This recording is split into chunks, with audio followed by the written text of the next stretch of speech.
How's it going, creeps? Welcome to the Friday Night Creep Show. If you're new here, my name is Drucifer, and this is Cinema Creep. Here we talk about all things vile, disgusting, and downright terrifying in the world of horror cinema.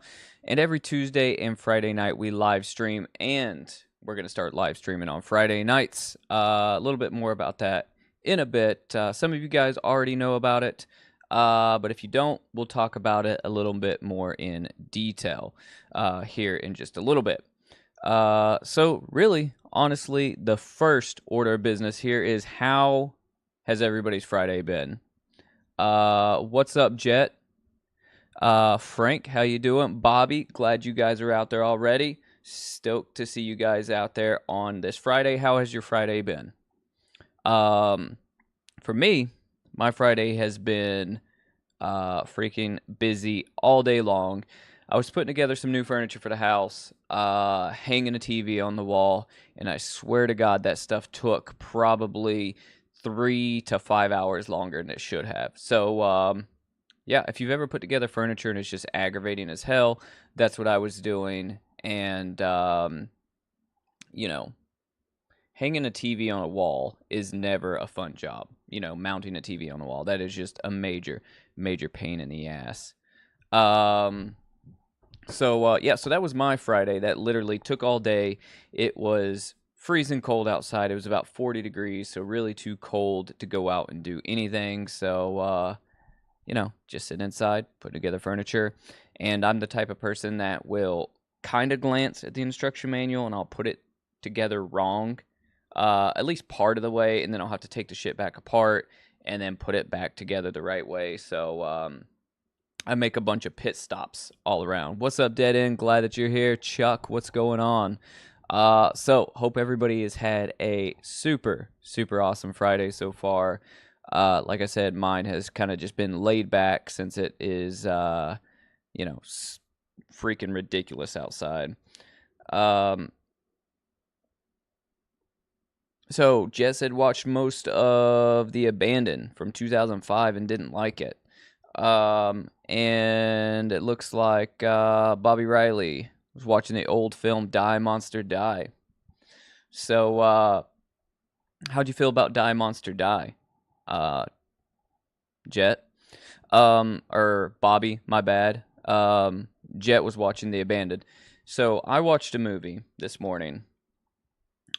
Probably about, I don't know, maybe 3 or 4 a.m.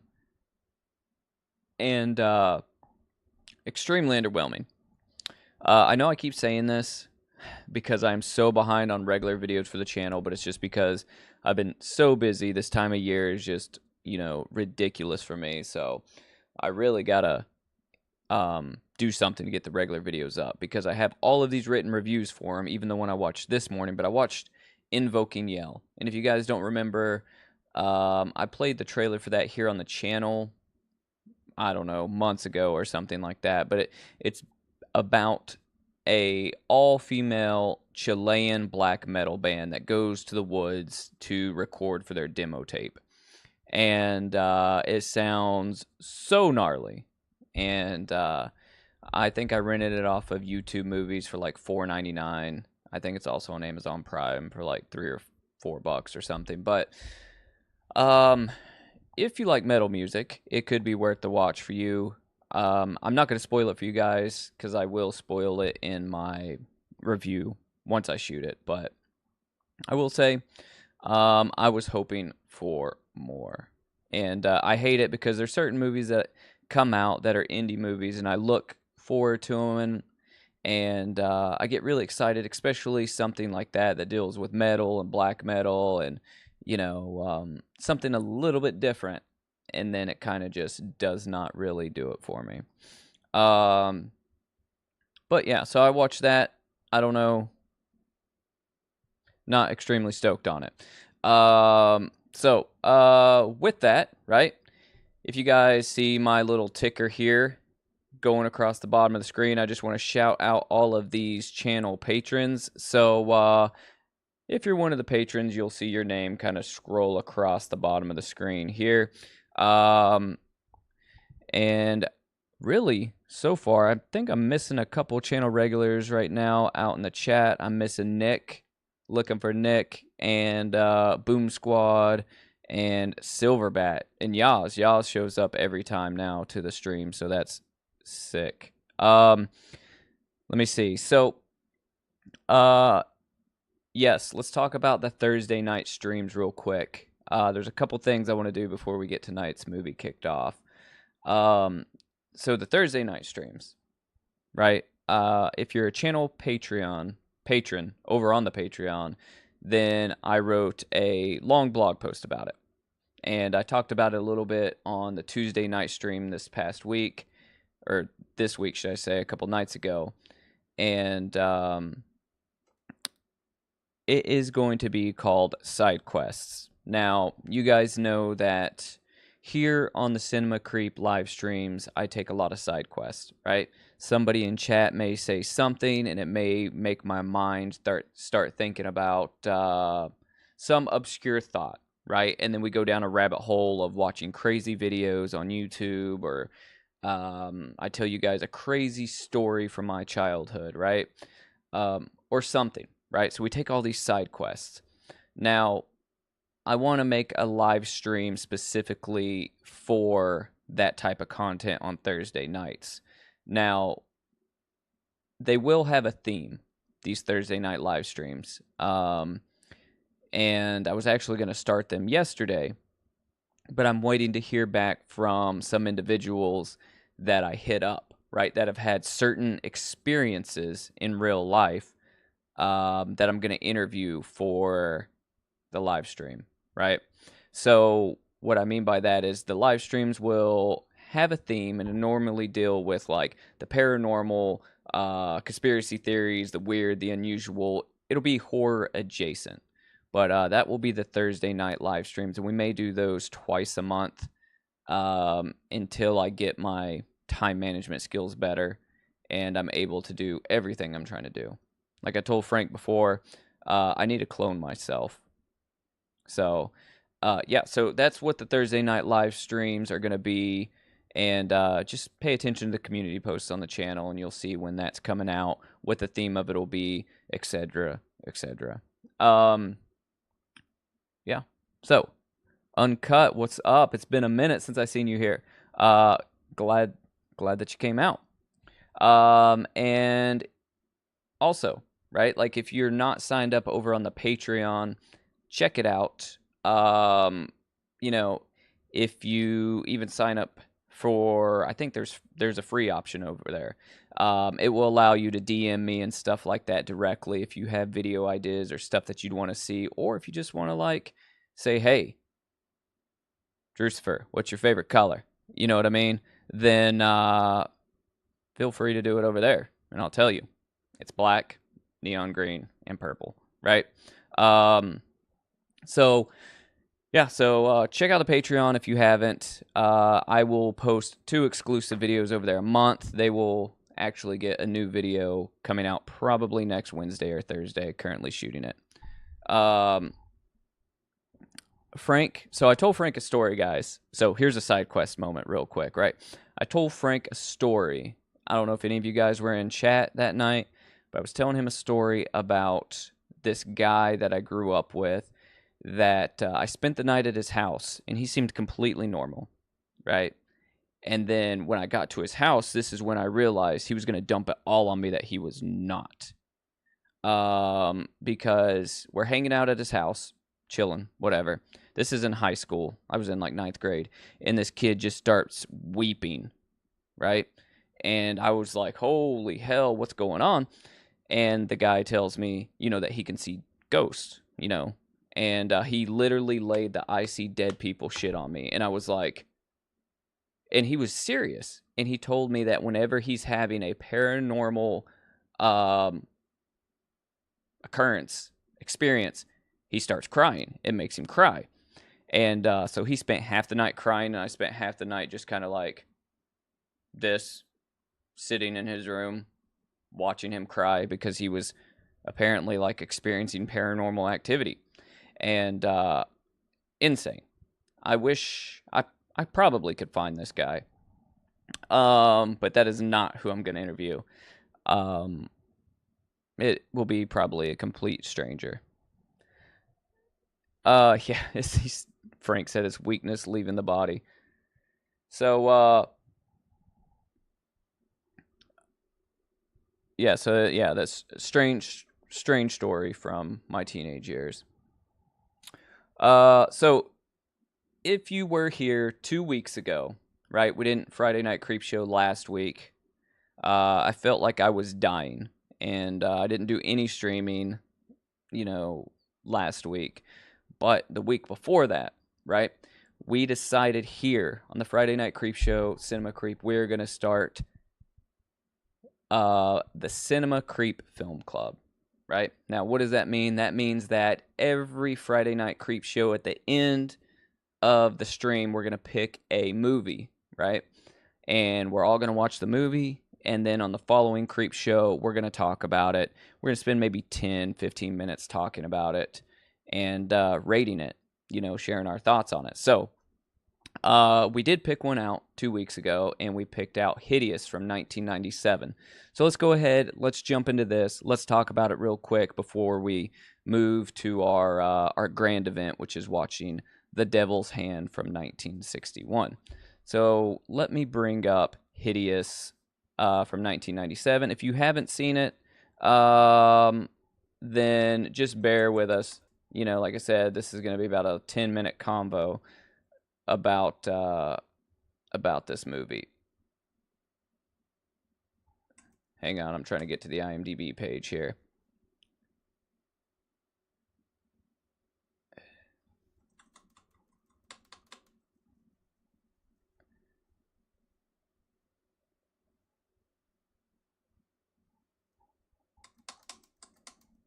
Oh no, I think my keyboard batteries died.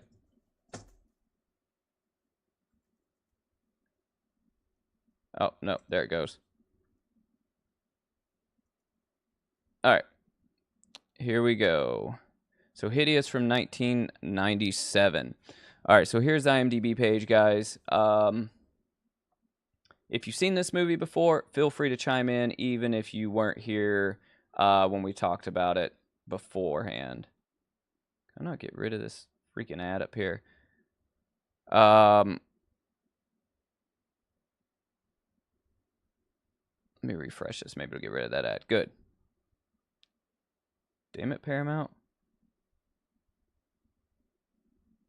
Okay. All right, so Hideous from 1997, rated R, 1 hour, 22 minutes long. And the synopsis here is Dark DeLorca, a collector of biological oddities, fights another curator of horrors over a mutant, but their clash is cut short when the mutant comes to life and resurrects an angry, oozing army. Directed by Charles Band, written by Neil Marshall Stevens. And we'll go through some photos so I can show you guys the quality of the movie real quick. All right, so there's 71 photos. We won't go through them all, but I'm going to click through some of them if you have not seen this movie. It is something. Now, I will tell you that this is very, very 90s, right? So, Frank, feel free to put your comments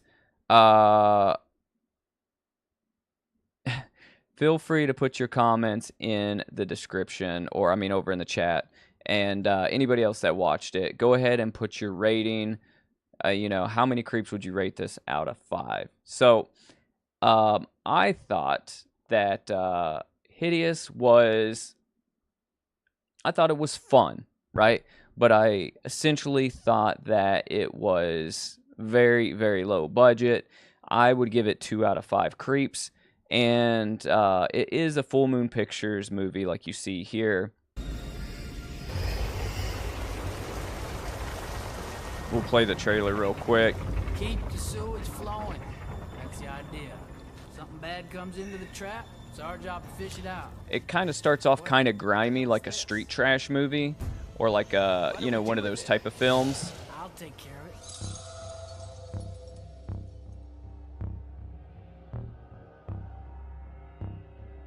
This is a no deposit, no return kind of business. Has Miss Yost said anything more about the specimen? Just hold on. So essentially, you have two oddities collectors, right? And then you have this woman here with the black hair. She is selling oddities to 1 second, I'm gonna show you something that'll knock this your guy socks here. off. She's selling oddities to that guy. And she basically sells him this, for lack of a better term, it's like a fetal human specimen, right? And I think he buys it for $650,000, and then he gets a contract with her to get specimens from her for the next 10 years. Now, he gets robbed taking the specimen back to his house by a topless woman named Sheila wearing a gorilla mask, and she steals the specimen from him to give to her boss, who also collects oddities, right? And this guy right here, the guy in the blue blazer here, he and the other guy, which I'm trying to find a shot of, they're enemies, right? They kind of try to outdo each other. They're in competition to see who has the best oddity collection, right? And once the guy in the blue blazer, right, finds out that he was robbed and who robbed him, he goes to get his specimen back. And let me bring up the photos here. He goes to get his specimen back, and I wish all these ads would piss off. This guy right here. Here's the guy who stole his specimen, right? And this is the woman that robbed him. So she basically had her car parked on that other guy's driveway. He rolled up, and then she robbed him at gunpoint, stole the specimen, and gave it to this guy, right? This guy lives in a castle, and her name is Sheila, and I feel like this is the reason Frank recommended this movie, was because of this woman here. And here's your specimens, right? So it's this one right here that was robbed. Now, this guy is alive, you know, and he pops the lid off of his little jar here and basically puts tentacles in all of these other guys' fluid and basically electrifies them back to life. Now, when he does that, these guys all break out of their containers, right? And they're hiding in the castle, right? Now, all of these guys, you have this woman who's a secretary. You have this guy who's a private investigator. This is the woman that was selling the specimens, and this guy here who is the original buyer. They all go to the guy's castle to get back what is rightfully his. And here's a shot of the castle. And they go back and forth, the two oddities collectors, right? And essentially, you know, he thinks that the guy in the blazer, this man here, right, stole his specimen back. Because remember, I told you that the specimen got out of its container and brought all the other specimens to life. He thinks that he broke into his castle when he showed up there, stole all of his specimens. And what happened is they were all brought back to life, and now they're trying to kill all of these people. And now, I will say that this is really, really corny. And you can tell, like, what they're trying to do here, right? Like, you have this woman who's basically topless most of the movie, right? And I will say her character was a lot of fun because she was super violent, and she was always talking about, like, violently hurting somebody, which was really cool. But, you know, they basically are going back and forth around the castle. Everybody's trying to look for these specimens, and the specimens essentially are trying to kill these guys. So, I will say the movie was really, really bad. I'm going to give it a 2 out of 5 creeps. But it was a fun watch. I had never heard of it. I think, sorry, Frank. I think Frank is the one that recommended it to us, but I think everybody in chat agreed upon it. So if you look here on IMDb, it has a 4.8 out of 10, and that is higher than I would rate it. But let me see, who do we have here?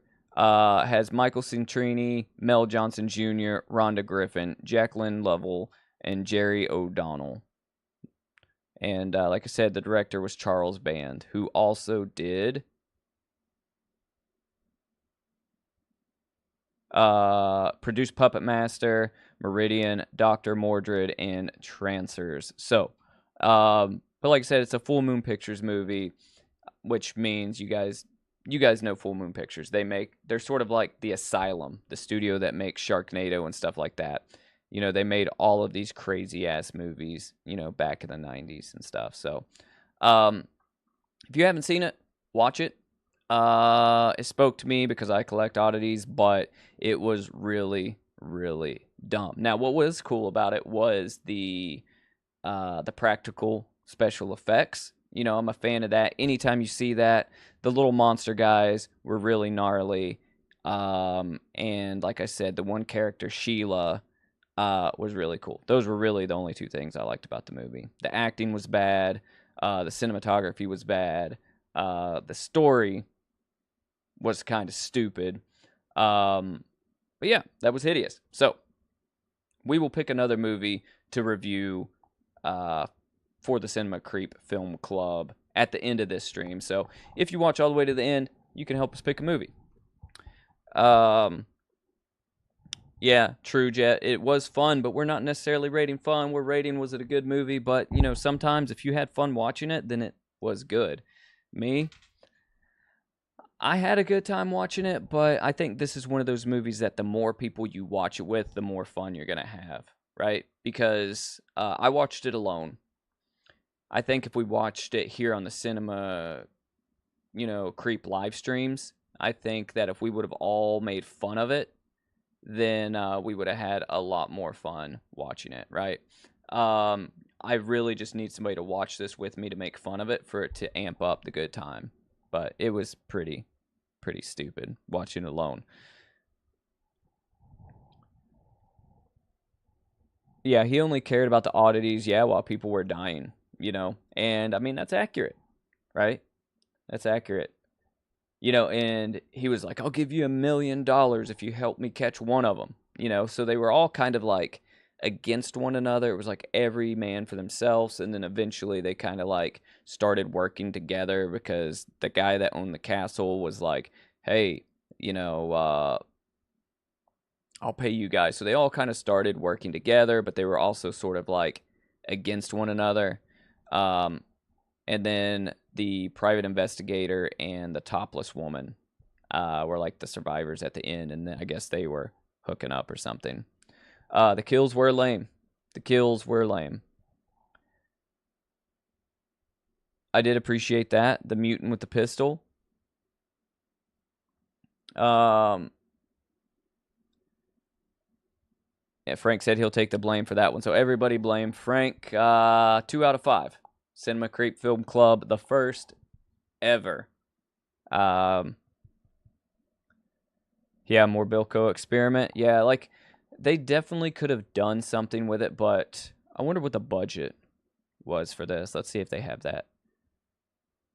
It was probably freaking high.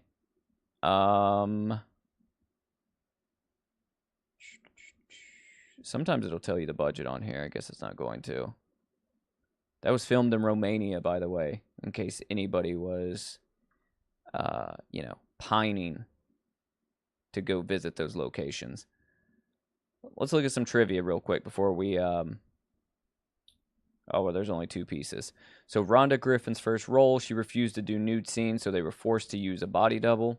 After Rhonda Griffin said no to doing a nude scene in the film, Full Moon tried to convince Michael Centrini, who played Dr. Lorca, to act as a double for Griffin. But he also declined said offer as he refused to shave his chest hair. Interesting. Okay. So there's only 2 pieces of trivia there for that one. And I'm not seeing anything about budget.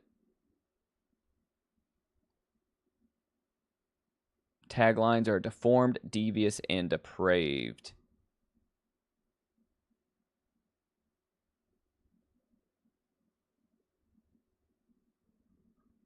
Could have been worse. Could have been long legs. You said, who cares about budget? Some guy used a stapler, kill another guy in Bilko experiment. I mean, stapler weapon is, it's a good choice. Oh, yeah, when the mutants were passing notes under the door and they were trying to figure out what the hell it said. Yeah.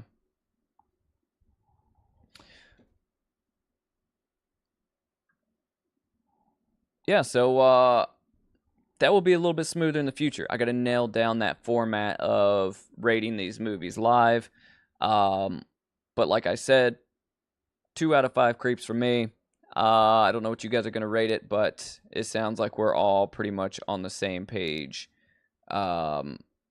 here. So, tonight's movie, The Devil's Hand from 1961. Has anybody seen this before?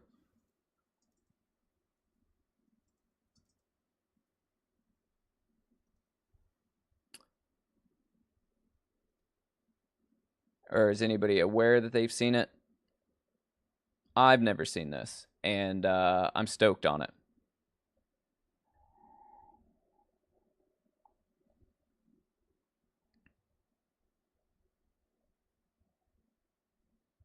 All right, so Devil's Hand, 1961, right? Synopsis here is a man is haunted by visions of a beautiful woman. When he finally meets her, he winds up involved in a satanic cult. And I wish I had a fucking dollar for every time that happened to me, right? Directed by William J. Hole Jr., writer Joe Himes. Stars Linda Christian, Robert Alda, and Eridani Welter. And it is 1 hour and 11 minutes long. The full movie's on YouTube, so if you can't watch the whole movie here, just go to YouTube. I think it's also on Tubi. So let's scroll down. Like I said, Linda Christian, Eridani Welter, Robert Alda, Neil Hampton, Jeanne Carmen. Let's see who else we got. Gertrude Astor. Old Gertrude. She plays the elderly cultist. And you got Bruno Vasoda, who plays Lindell's sponsor. So, let's see what else we got down here. We're not going to get into trivia yet. This was released September 13th, 1961, shot in the United States, also known as Witchcraft. I'm surprised they didn't just go with that name. This probably would have been the first ever movie named Witchcraft. Let's see what else the director has done. So William J. Hole Jr. It's a mouthful. These ads would piss off. He did Peyton Place, Hellbound, Face of Terror, and The Bionic Woman from 1976. I don't know if anybody has seen these movies. I have not seen any of these. It looks like the last thing he did was A Lady from Yesterday from 1985. Oh, no. He directed The Forsaken Westerns in 2019. One episode of that. And then previously, the last thing he did was, directed was The Bionic Woman TV series. That's a huge gap.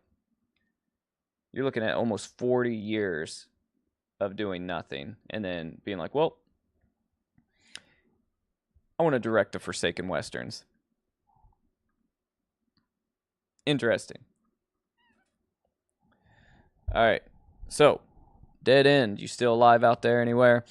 I'm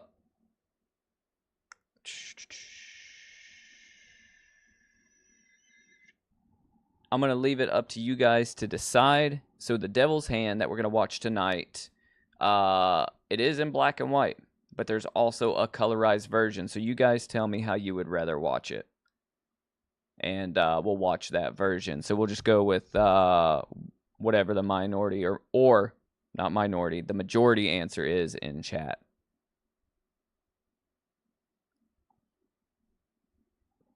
Silverbat, what's up? Glad you made it. Hail to the king, baby. You just missed our review of Hideous. So we just did our review of it, and I rated it a 2 out of 5 creeps. Pretty terrible. I'm pretty sure chat was pretty unhappy with it as well. So Jet, you have seen the color version of this.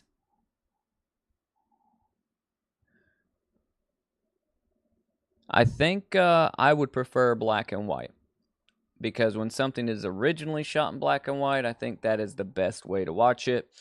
Now, if for some reason YouTube shuts this movie down, we'll watch something else, because I've got other things locked and loaded that we can watch. But we're going to go ahead. We're going to get this started. This is The Devil's Hand from 1961. Sit back, get you a snack, get you a blanket, pillow, get you some coffee, because we are about to watch a movie that has a killer intro soundtrack. It sounds very surf rock. So get ready. This is uploaded on YouTube by Pizza Flicks. So here we go. And it's going to be in 4:3 aspect ratio. So it is going to be in the center of your screen. So if you need to enlarge it, need to put it on TV, now is the best time.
Who are your friends?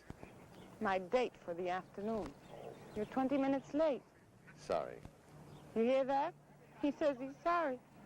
You think I should marry a man who's late for his appointment? She's proposing again. Only for the 17th time. You waited all your life for the perfect mate. What's 20 minutes more? You should get over that inferiority complex.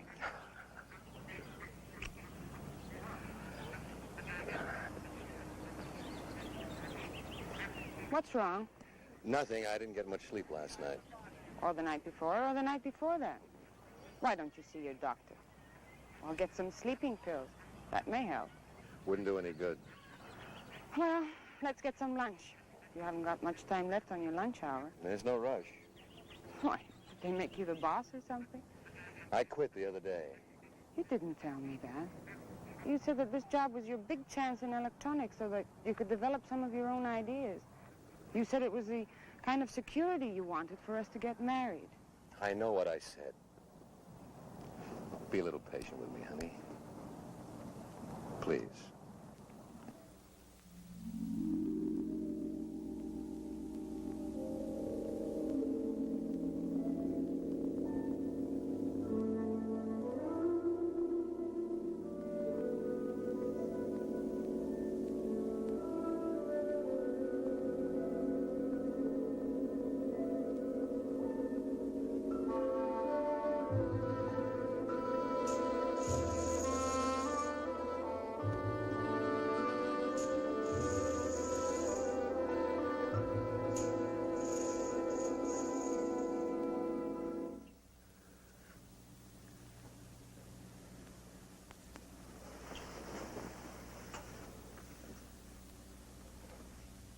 Is this guy sleeping in a twin bed?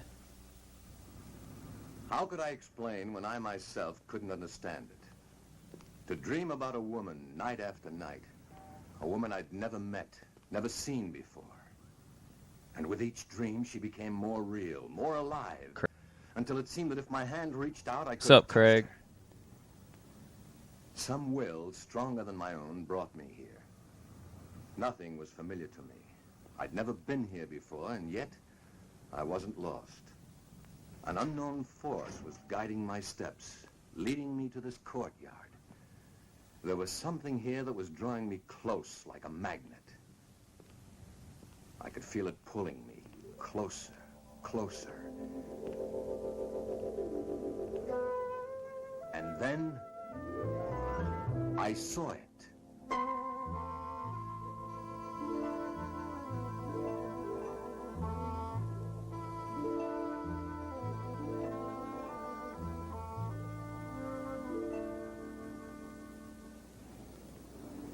That's it. That face, it's the same face of the woman who comes to me in my dreams. It's fantastic. Oh, darling, it's probably just a coincidence. That's she, all right. Well, then let's go inside and see who posed for it. More than likely it's someone you know, and that would explain everything.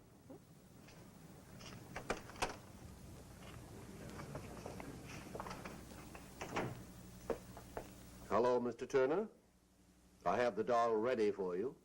You know my name? Oh, I pride myself on my memory. You left your name when you brought in this picture for the portrait doll. Remarkable resemblance, don't you think? Yes.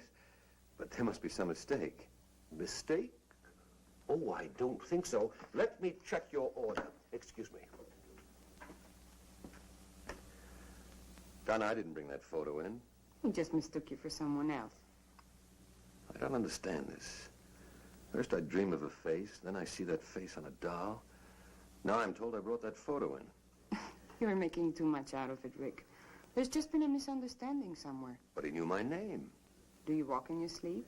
No, and I'm not leading a double life. Who are you trying to convince? Me or yourself? Would I have brought you here if I were? I'm only kidding, Rick. Don't be so touchy. You'll see. There's a perfectly logical explanation for all this. Some of your friends have weird ideas of humor. Maybe one of them is playing a... Rick, that's me. It sure looks like you. It is me. Where do you get these ideas? What are you talking about? The doll, of course. Honestly, Rick, it was sweet of you to have it made for me. But why all the mystery? You went to so much trouble just to make it a surprise. Donna, I didn't order this doll. Darling, you must have. And I'm telling you, I didn't The order it. instructions all checked, Mr. Turner. Everything is exactly as you ordered it. Should I wrap it or send it to Miss Bianca Milan? This doll, who ordered it? That one, the lady in the photograph. Take a good look at this picture and Miss Trent here. Yes, I see what you mean. There is a slight resemblance. Slight? That's me. Merely a coincidence. I know the lady who brought this photo in. Look, Mr. Lamont, Francis Lamont. Mr. Lamont, there must be some mistake. I didn't bring in any photo. I didn't order any doll. In fact, I've never even been in here before. If you say so, sir, perhaps I was mistaken. It's paid for, so I'll send it to Miss Milan. Rick, if you're playing some sort of a game, I don't find it very amusing. So let's take my doll and leave. Donna, Look, just wrap this one up. I'll take this doll. This one, I'm afraid, is not for sale. If you'd care to leave a photo, I'd be happy to make one up for this young lady. But she is the lady.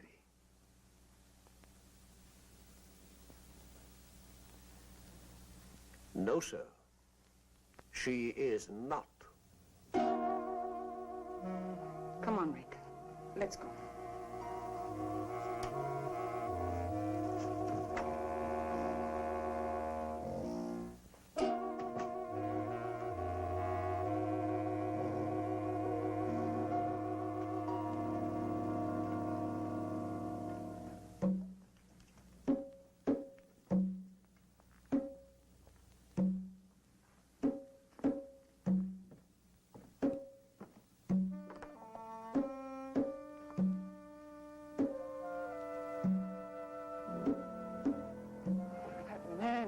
frightening. He just stood there looking at me. I don't understand this.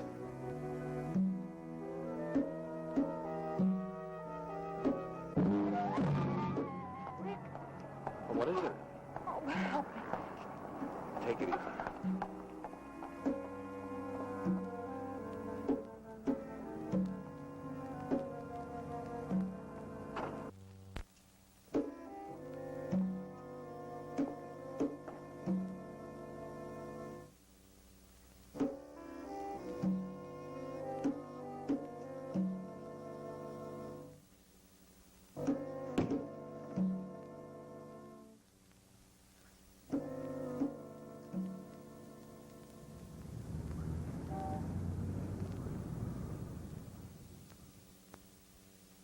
Dr. Wright, report to clinic at once, please. Dr. Wright, report to clinic. How is she, Doc? I've just had Dr. Moore corroborate my diagnosis.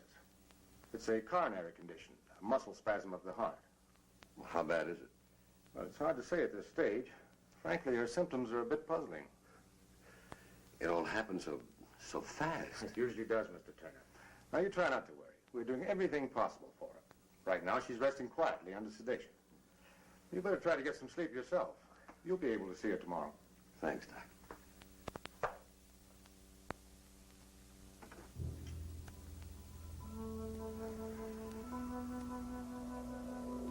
Rick. Rick, come here. What's the matter? Can't sleep? Relax, Rick. Let's enjoy each other. What shall I do to entertain you? Shall I sing until your head throbs with the sound of my voice? Shall I dance for you until the blood races through your veins? Do you find me desirable? Would you kiss me if you could? Would you hold me close? I'm dreaming, it must be. What do you want? You. Who are you? The man at the doll shop told you. Bianca Milan. The address is on the back of the photograph. Get it, Rick. And bring the doll. It's so simple.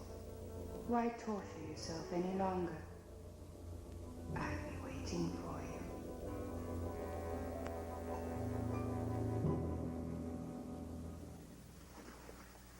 Now, Mr. Turner can only stay a few minutes. You're not to get excited. But I always get excited when I see Rick. Well, I don't blame you. He's quite a man. You have 3 minutes, Mr. Turner.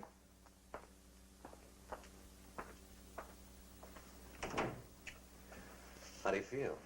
Like a steamroller hit me. Well, that makes 2 of us. You didn't tell me before you had trouble. With your heart, I mean. I didn't. Until I fell in love with you. That will teach me never to be jealous again. Well, that'll be a help. Oh? What are you planning? I'm not supposed to get you excited. Tell me, Rick. Yesterday I told you I didn't know any more about those dolls than you do. Yes? That was the truth, Donna. Last night I had another dream, or vision, or whatever the devil you want to call it. The same girl? Only this time she spoke to me. She said if I wanted to find the answer to all this, all I had to do was bring the doll to her. Why isn't she helpful? Well, I've got to see her, don't you see? I've got to find out whether she's real or not. Once and for all, I've got to get this thing off my back. I know you have to see her, darling. I guess I can't help acting like a woman. You've been honest with me, and I do believe you, but... But what? Please be careful. Of what? Sure.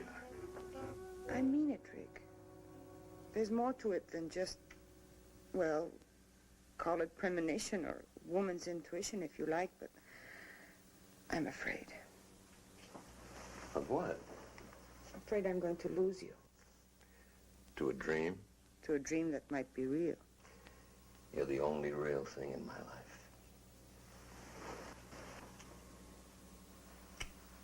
Oh, Rick, I love you so.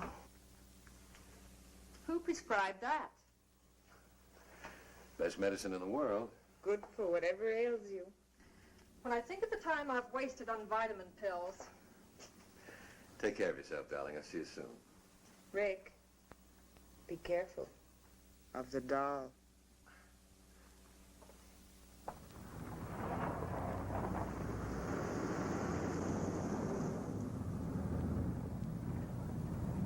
It's really weird how he got out in the passenger side. I wonder if that was common back then to do that kind of weird shit.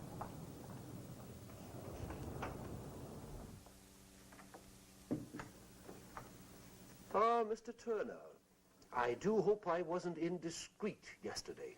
No. Miss Trent, the young lady who was with me, was just a little upset at seeing her photograph and that doll. Of course. May I see the name on the back of that photograph? The one you think is Miss Trent? Yes. I'm sorry, but the doll and picture were picked up by the owner this morning. Oh. Well, then I'll take that other doll, the one of Miss... Bianca Milan? I anticipated your coming back. How much do I owe you? You paid me when you placed the order. Did I? In full. Good day, Mr. Turner. Yeah.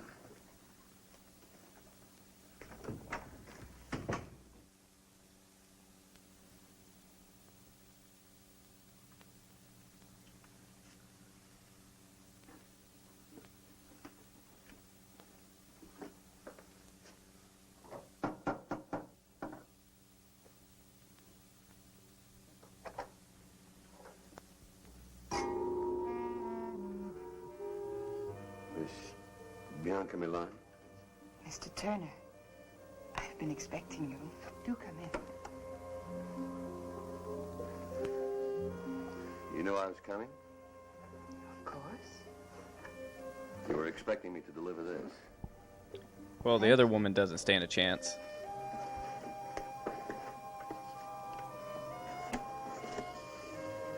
It's lovely. The resemblance is amazing, don't you think?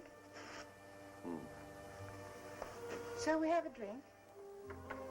I prefer a little conversation, like my questions and your answers. There's time, lots of it. Come, help me.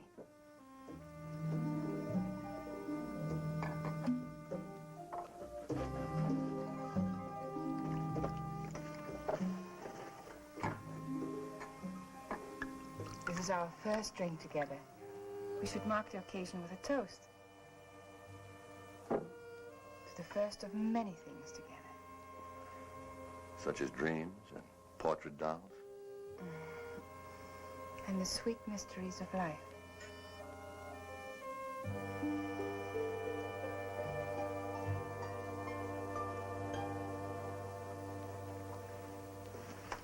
I hope you're hungry.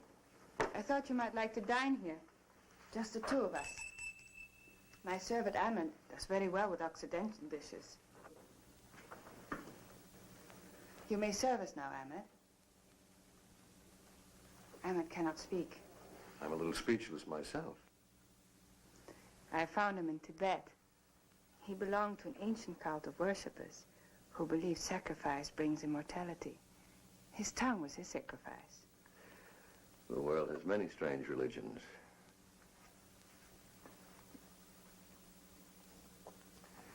Forgive me for being so persistent, but what made you so sure I was coming here tonight?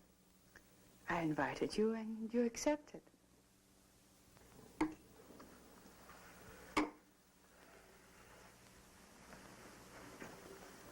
Let's be more specific.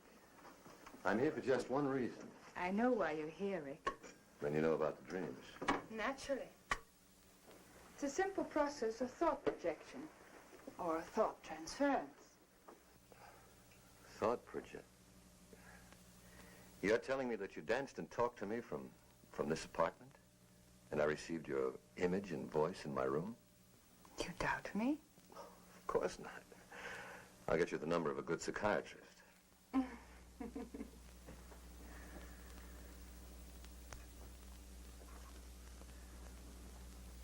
Maybe I'm a little dense, but I don't understand all of this. What puzzles you? Well, for one thing, why me? You appeal to me. Why does a woman with your attributes have to go to these extremes to have a man visit her? Why didn't you just whistle or something? Look at that little ass Would cup. you have answered? Perhaps not. But then I'm going to be married. There's your answer then. I had to condition you, wear down your resistance, make you want me. So I visited you through mental projection. You may not admit it, but I am firmly planted in your subconscious. Could be. But what's so special about me that put you to so much trouble? I saw you, I wanted you. That made you special. We can't always have everything we want. I can. This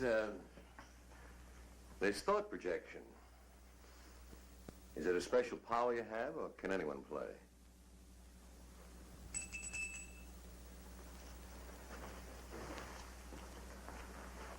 Will you prepare a drink for Mr. Turner and myself, Ahmed? Relax, Rick. Make yourself comfortable.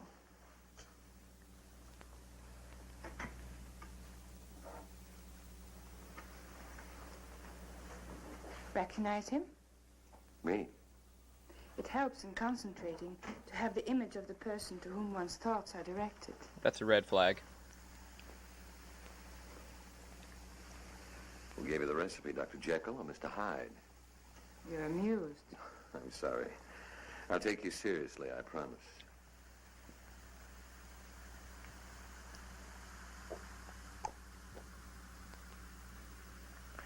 Tastes like devil's brew.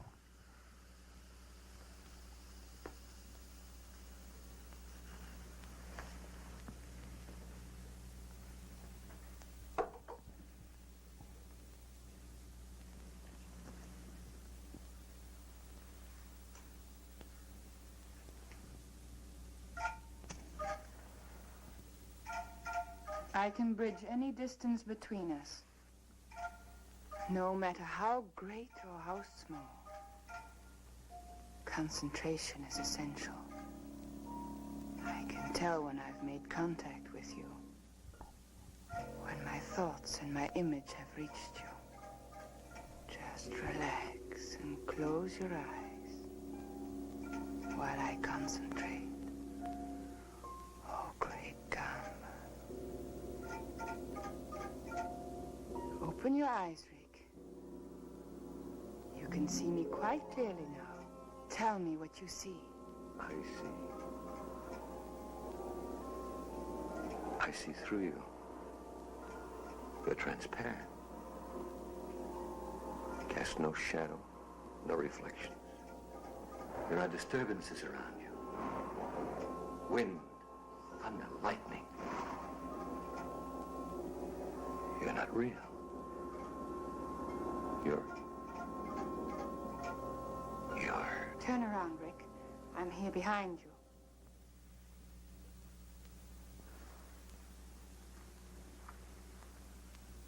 What are you? Don't you know? You're a she-doll. A witch. You're evil. But beautiful, fascinating.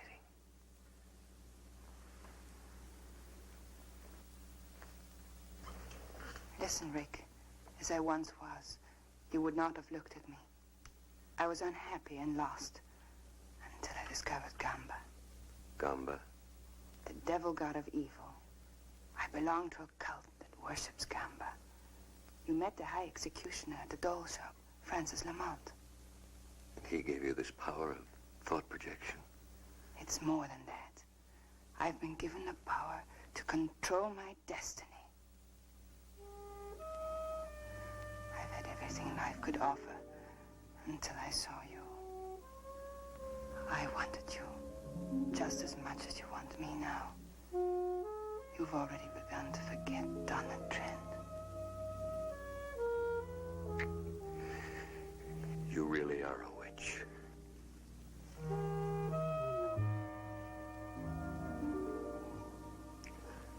She-devil, whatever you are, I won't must become one of us first. Anything. You must take the oath to Gamba. Tomorrow.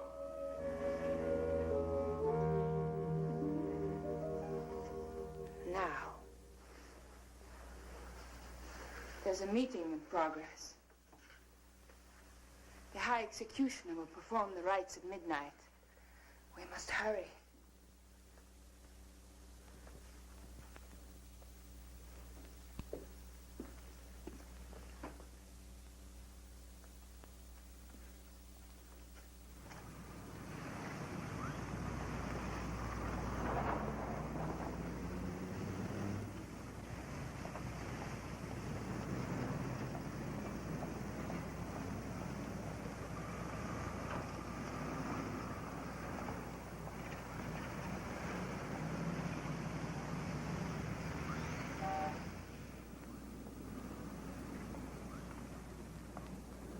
Come on, Rick.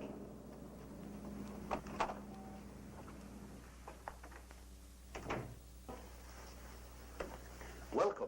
The ceremony is underway. Good evening, Francis.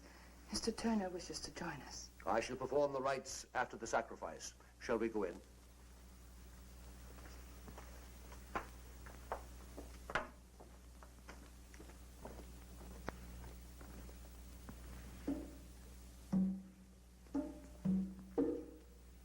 Our goddess of love. Bianca is our living image.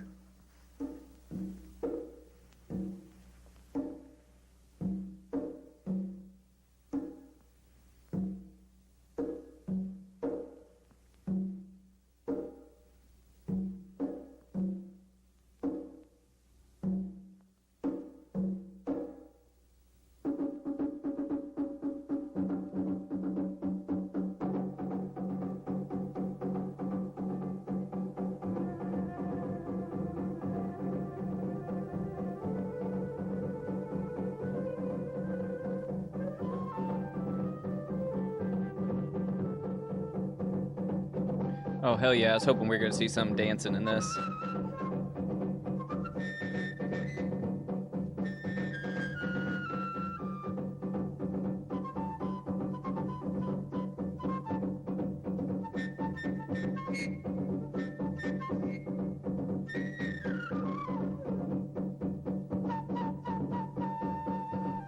Look at the dolls up in the back watching.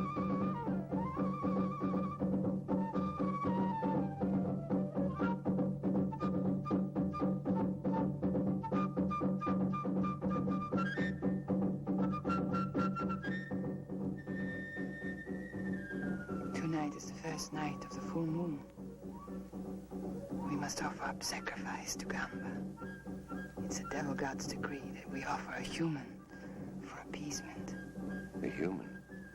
You mean they're going to kill somebody? Not necessarily, but a human is going to be offered on the altar of sacrifice, and it's up to Gamba to decide. How does he make his decision? It's like Russian roulette, except the odds are greater. Look up there.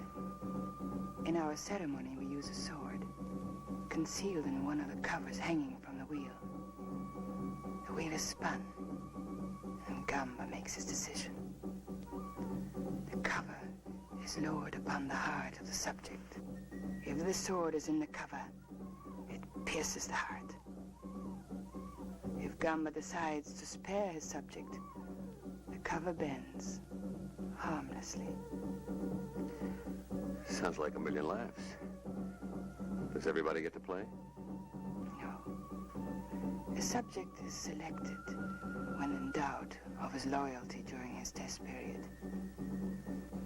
Have you ever been... My loyalty has been proven.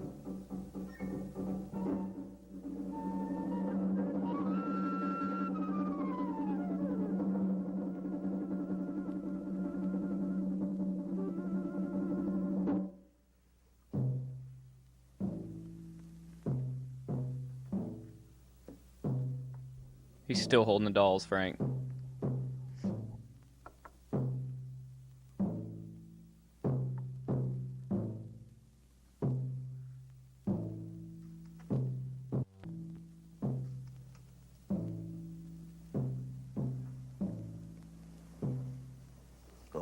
worshippers of Gamba, the great devil god. Hear me well. Tonight is the first night of the full moon. The tides rise to their highest level and vibrations fill the air. It is a time for restlessness and madness. It is a time for death. For Gamba decrees it. Gamba, the great devil god, commands that one of you be tested. A human sacrifice must be offered. Only Gamba can determine whether a life will be taken. The judgment is his.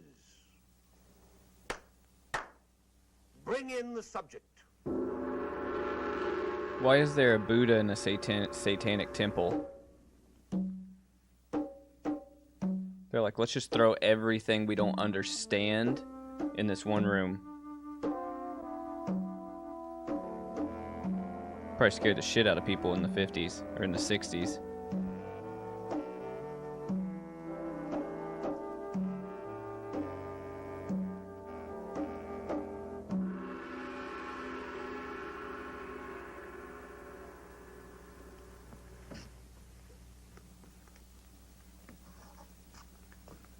O Gamba, great devil god, ruler of man's destiny, we offer this lovely girl on the sacrificial altar. You alone in your wisdom will judge her. If she is unworthy, if her loyalty is in doubt, then she must be punished. But should she prove deserving and fit to serve you, your power alone will spare her.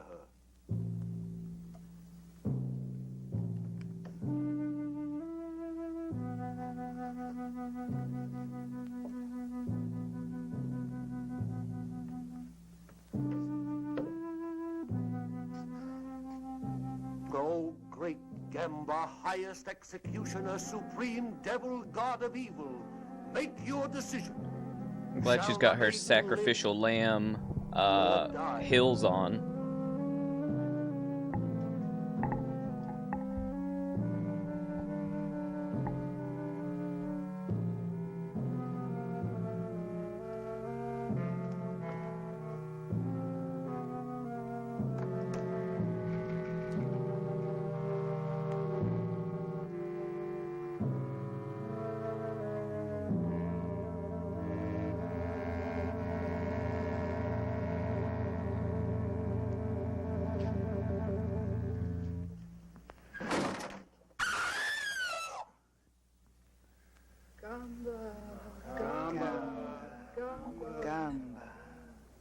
Gamba protects his own. The girl lives. Oh, thank you, great Gamba. Gamba. You have proven yourself well.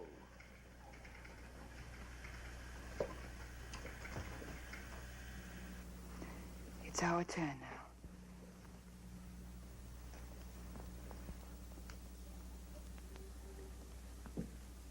He has been informed of our code and beliefs. Yes, High Executioner. Kneel.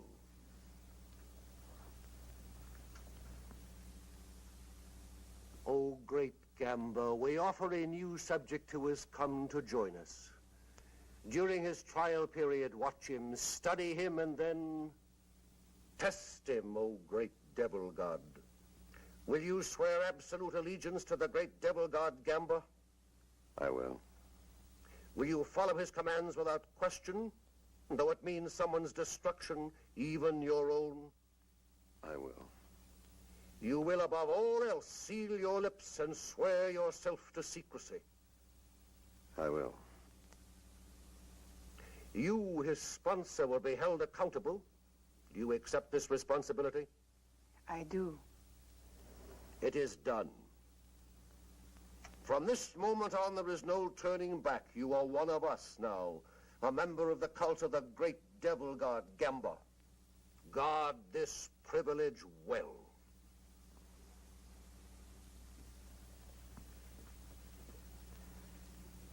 Is that all? For now. A new life is going to begin for you, Rick. Take me home.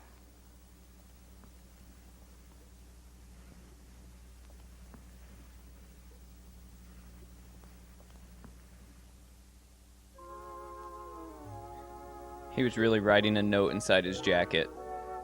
I love it.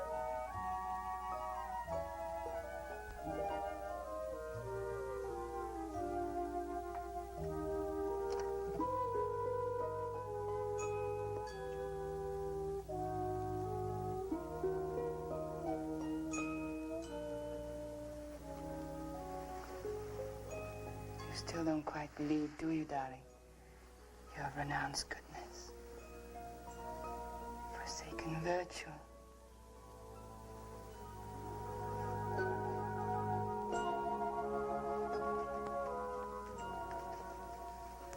You'll never escape me, darling.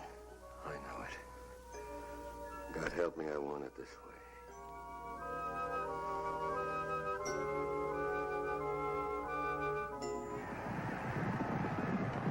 Here on the railway, moving.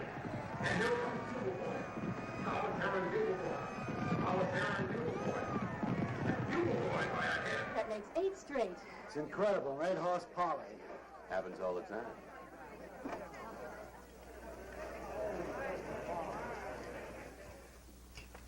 I just can't get over it. Yesterday you called me and said, buy every available share. Today it started to skyrocket. Last week you said, sell Amalgamated Industries. And the bottom dropped out. Just lucky, I guess. Something more than that.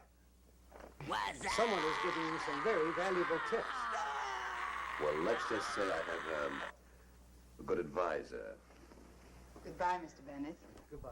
Eric, what's up? Thanks for subscribing.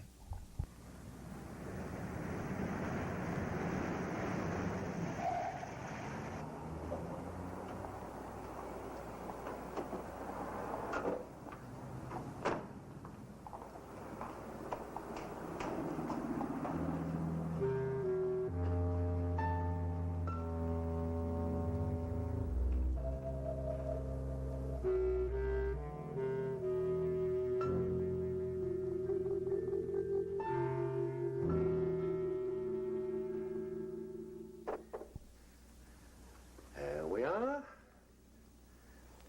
Well, you should feel very proud of your protege.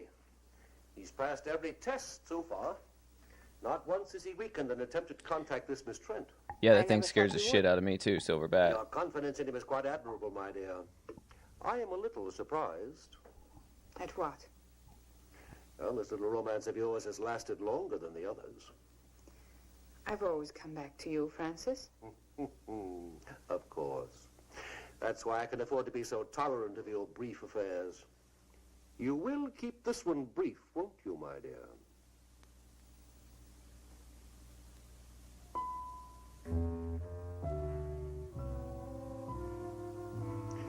Your Rick will receive the loyalty test now. I hope he merits your belief in him.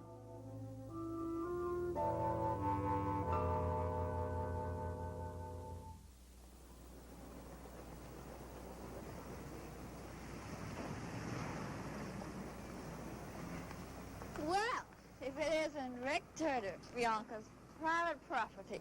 Well, what are you doing here? I'm lost. Where's the nearest bar? I was about to say she's got to be drunk. Rick, I'm in trouble. Isn't there some place we can go and talk?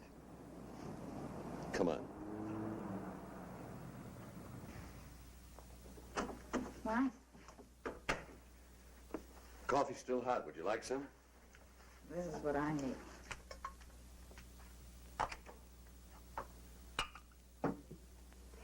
You'd better drink this. Sure.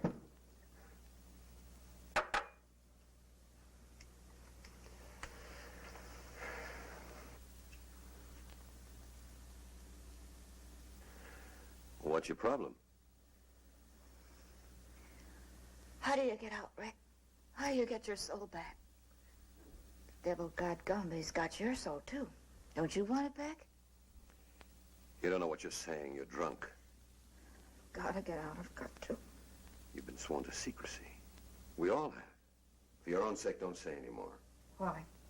Would you tell on me? What makes you think I won't? You're not the type. You don't belong in this any more than I do. You should have thought of that before you joined. Well, you don't know. They play with evil like it was some kind of a new toy.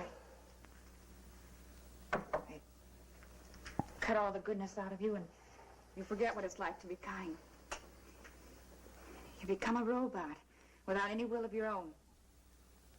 And the things they make you do. But suddenly, they don't have to make you do those things anymore. You do them because you want to. And then it's too late, because you're past all decency. Shut up. You're afraid. Not for me, but for yourself. Oh, I know the pattern well. Bianca has used her powers for you, hasn't she? She's given you a taste of easy money and shown you what you'll be able to do when you receive these powers. Stop it. It's not worth it, Rick. Believe me, I know. I'd give anything to go back, to live again without fear. You'd better go. You are afraid. Just get out of here. I should never have listened to you. Go on, get out. I don't want to hear any more. So let me worship Satan in peace. Smoke cigarettes in my apartment.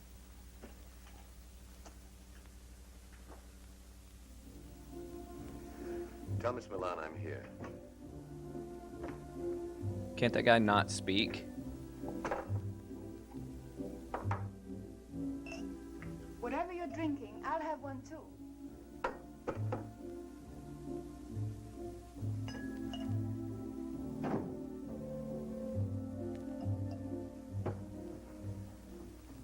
My darling, you're trembling. Am I? Bianca, what would you do if I told you? What? Nothing. Just thinking out loud. What's troubling you? Maybe I can help. Well, I've learned I've heard there's a disloyal member in the cult. Why should this trouble you? She's kind of confused. She's... A woman? There's no problem here. Your duty is clear. You must report her. What will they do to her? That's not your concern. She'll be tested. That's it, isn't it? She'll be placed under the wheel. Bianca, I can't. You must. Have you forgotten your own loyalty may be tested? If you love me, you won't hesitate. Not for a minute. Darling, I took an oath with you, remember? If you don't report this girl, you place me in equal jeopardy. Rick, darling, I couldn't bear it not to see you again.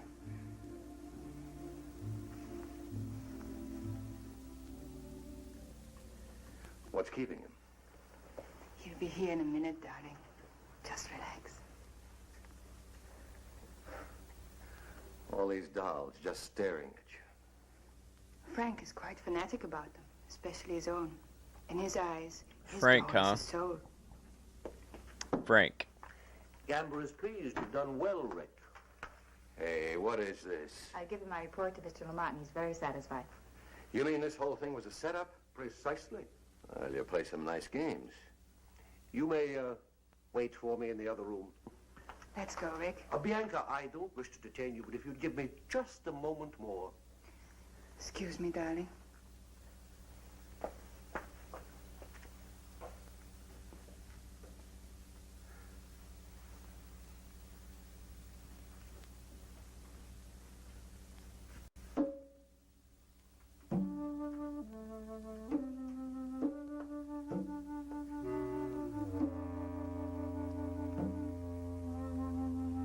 That'll be fine.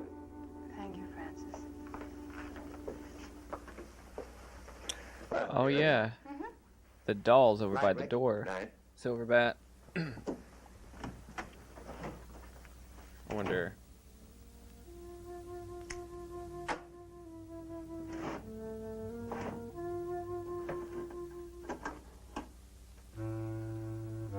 Oh, there it is. Got the picture in the nightstand.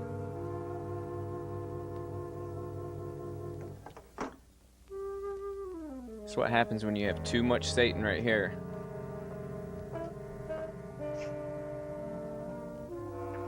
Can't wear your pajama top right. You smoke too many cigarettes. You forget your fiance's in the hospital. Oh. I thought it was the nurse. How do you feel?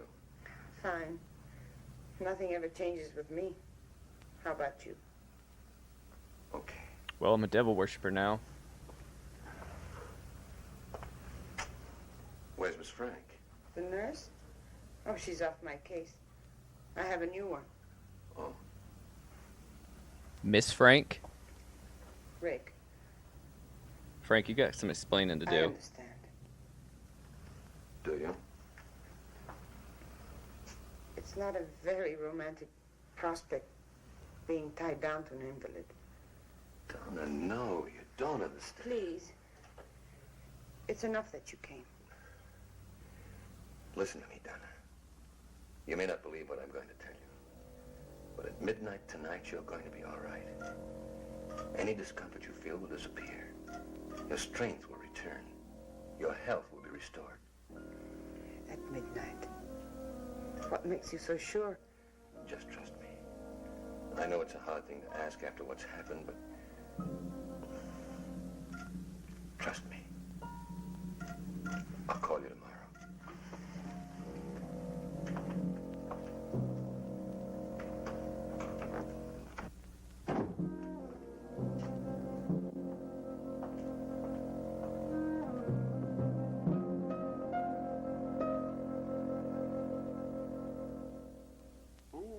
It's getting rather late. I should be leaving. Thank you for dropping by, Francis. My dear, you're an extraordinary woman, but a woman nevertheless. It took a lot of arranging to get Mary in as her nurse. It was for a purpose, wasn't it? It was, my dear. However, don't you think this relationship has reached its end? No. You mean because Rick visited this girl today, you think you're losing your hold on him? If I lose my hold on him, how can you hope to keep yours? If he should leave the cult, he could be a threat to us. What is it you feel should be done? Get rid of the girl.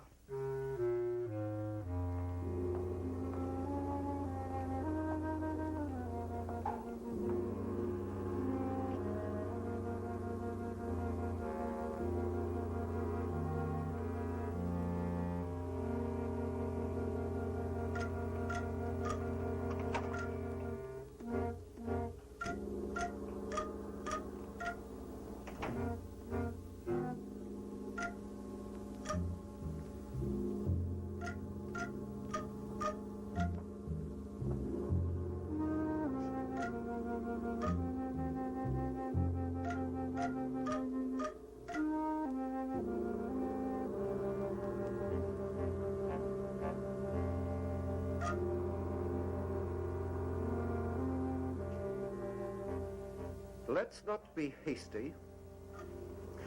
We'll wait a few days and see what happens. As you say.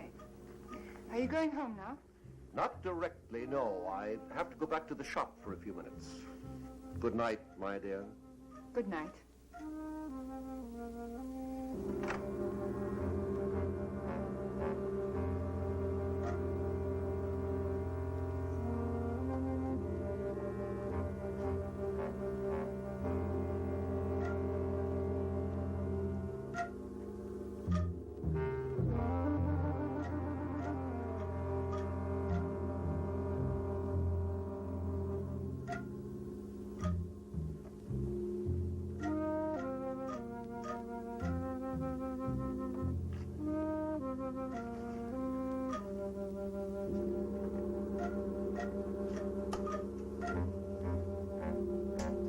Ah, the old tape the doll to the wall trick.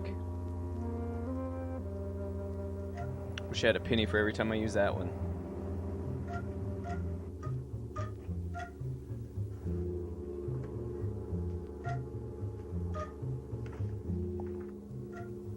Well, only be a few minutes.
Got Andre 3000 on the flute playing in the background.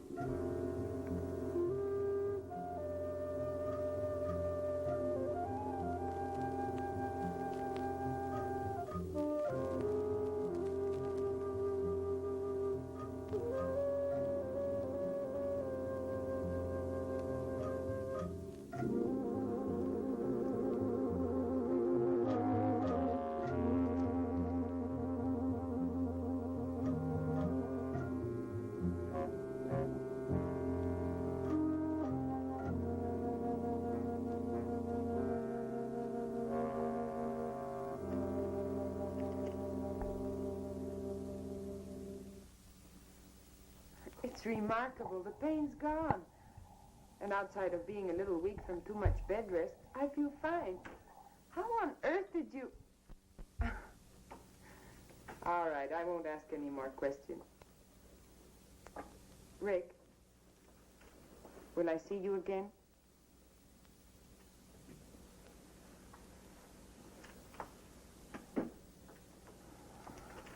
All right.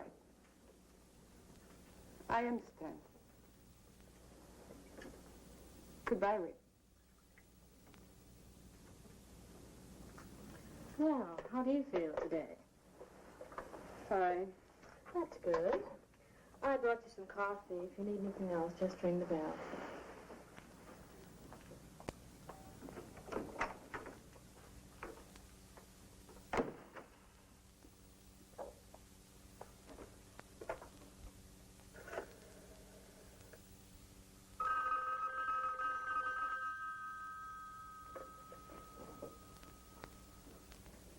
Hello?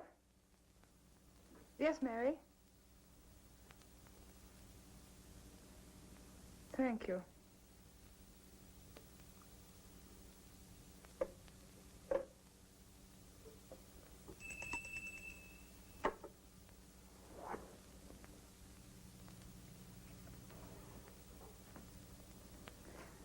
Prepare some drinks for us. I'm expecting Mr. Turner.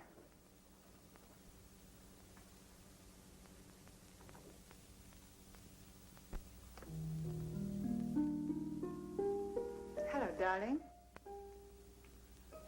I got your message. It sounded urgent. Frank is calling a meeting at 10:30 tonight. Well, what's up? We don't question Frank. We just obey. Aren't you going to kiss me? You witch. You beautiful, evil witch.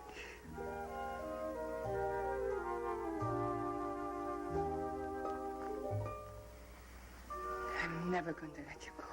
Remember that. I'll never want to go. You remember that.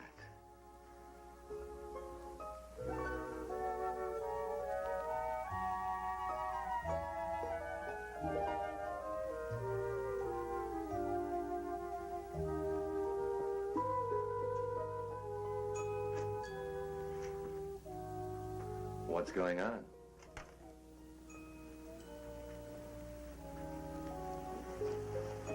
You love me? You know I do. It's odd, isn't it? How sometimes the things we do so innocently can be misinterpreted. Like what? For instance, someone might completely misunderstand your close contact with Miss Trent lately. So that's it. It's true, isn't it? You've been to see her. You've spoken with her on the phone. Listen to me. Maybe once I thought I was in love with Donna, but that's over with. Is it? What do you think? I think I'd like to be sure. How much proof do you need?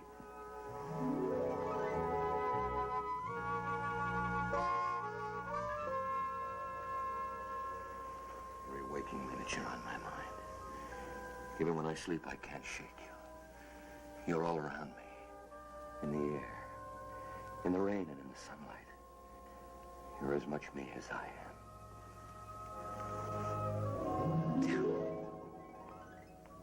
Tell me. Tell me. I know what you are. I know what you've made me, but it doesn't matter. Nothing does.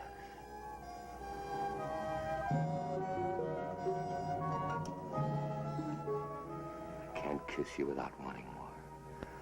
I'll never have enough of you. If I thought I'd lose you, You'd what? I'd kill you.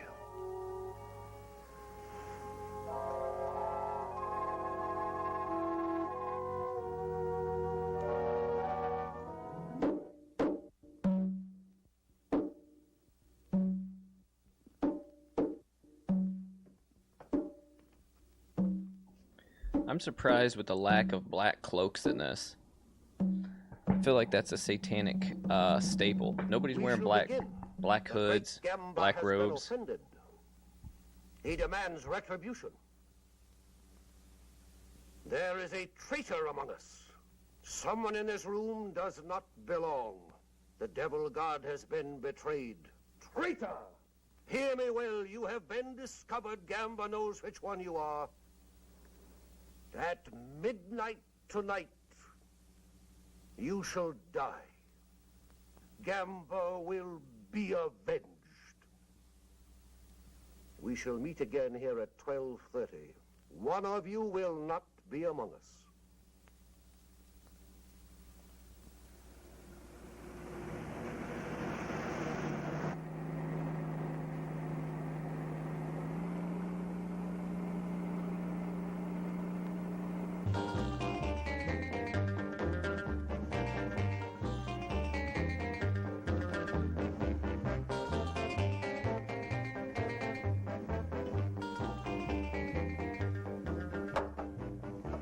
Can't you have Ahmed shut that music off?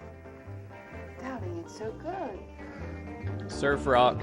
Let's go.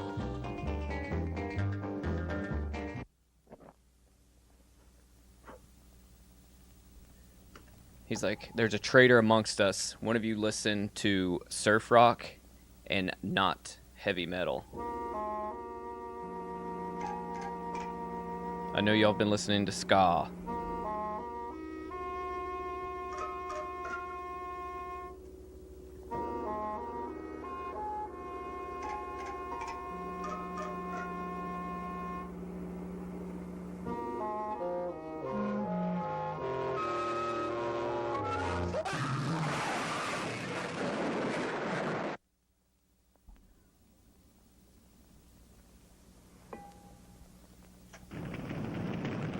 Yo, okay. Favorite part of the movie so far? The car wreck.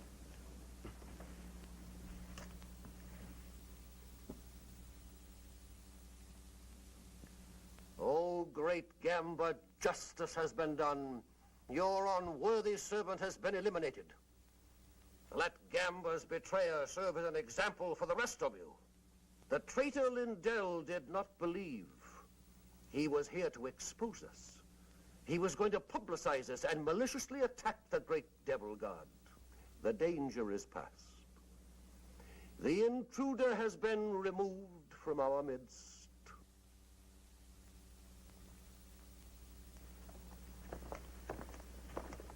One moment, please.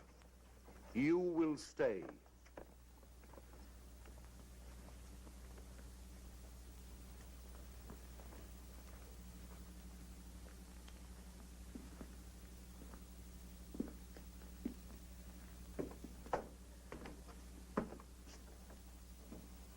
Come here.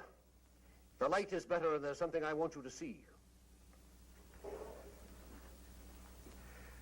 Believe me, Frank. Francis, I had no How idea. long have you been with us now? Over a year. Over a year. When you can still be so foolish, so dangerously careless. But he lied to me, too. I didn't know he was a newspaper man. Here are some of the notes he was making. Not very flattering, are they?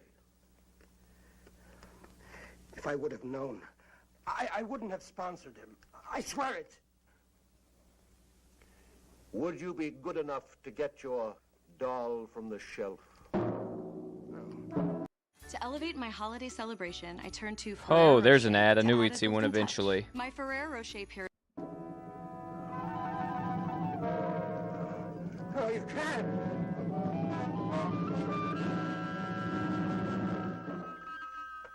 Hello, doll shop.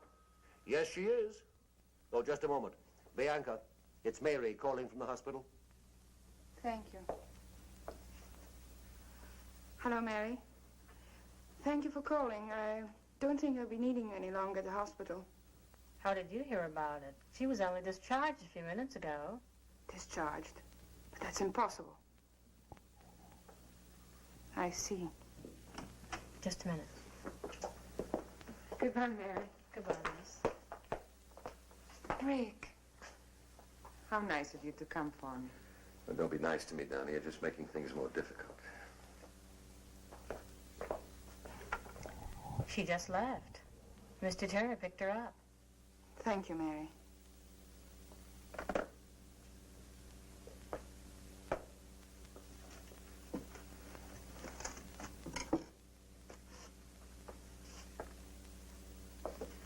Why don't you just, like, cut its head off?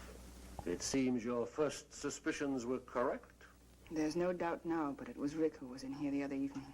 I shall have to use greater discretion in passing out keys. What do you intend doing with that? If you don't mind, I have my own plans for it. As you wish.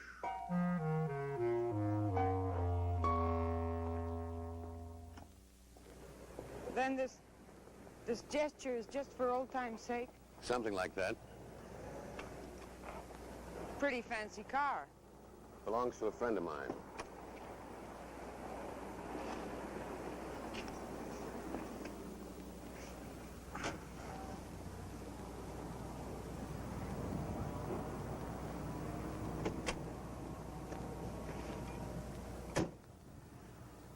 I know I owe you some sort of explanation, but there's very little I can say.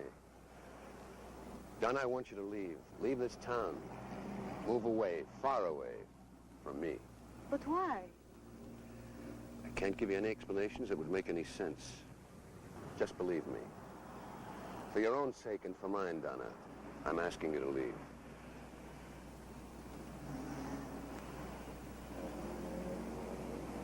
All right.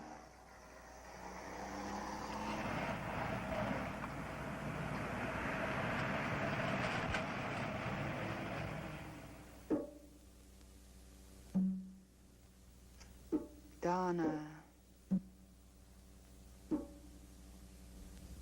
Donna.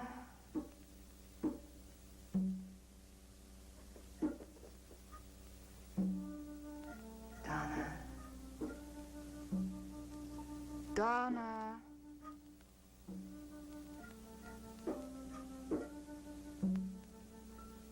Donna.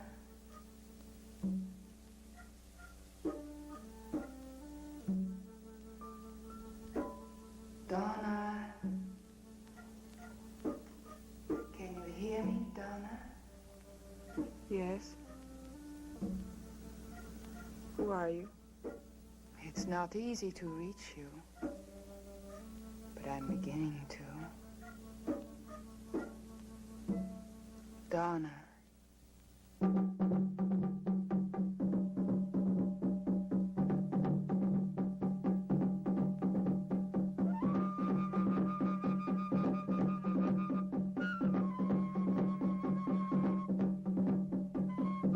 Imagine if you showed up to a satanic gathering and there was just like people dancing. Where have you been? I've been calling you all evening. I'm sorry, some things to attend to. You might have at least let me know. Don't be angry, darling. I said I'm sorry. I'd be like, aren't we gonna sacrifice a goat? Or a virgin? Eat a baby? No, we're just gonna watch these two guys dance. Well, this lady and this guy.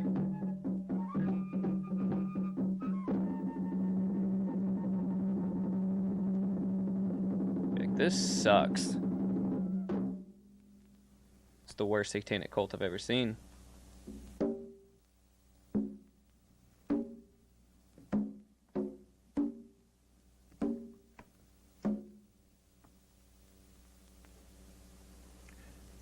Worshippers of the great devil god Gamba, another full moon is above us.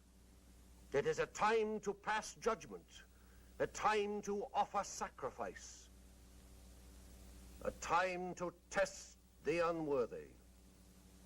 One among you must be called upon to prove his loyalty, to erase all doubt. Bring in the subject.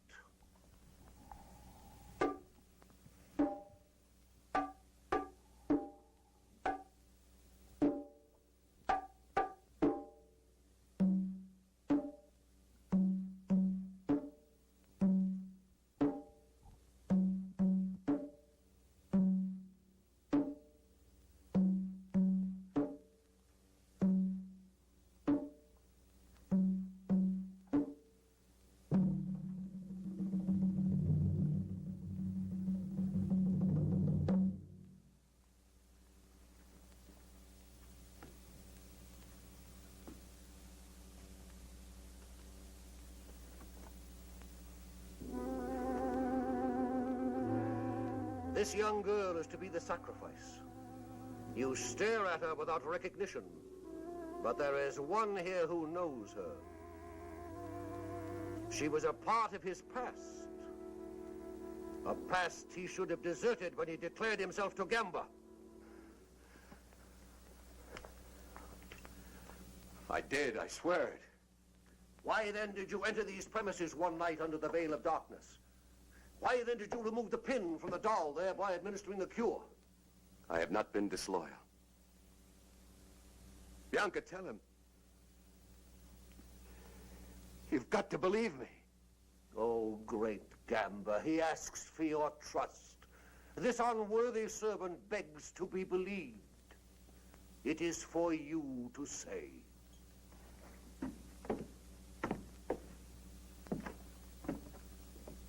Step forward.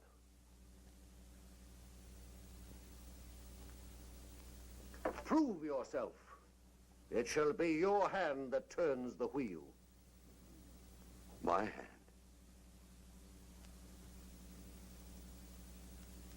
Then I am to blame if the sword... Blame? This is not a question of blame. This is a question of loyalty. Spin the wheel. But why her? Test me if you must. That is precisely what we are doing. Have you forgotten your oath of allegiance? You swore to follow the commands without question, though it meant someone's destruction, perhaps even your own. Spin the wheel.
She knows.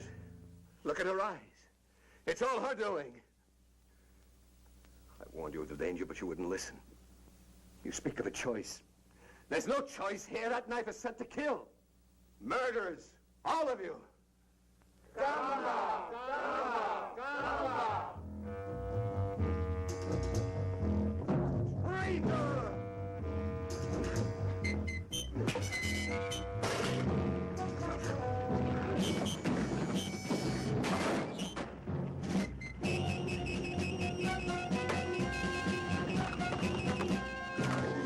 Look out, Frank!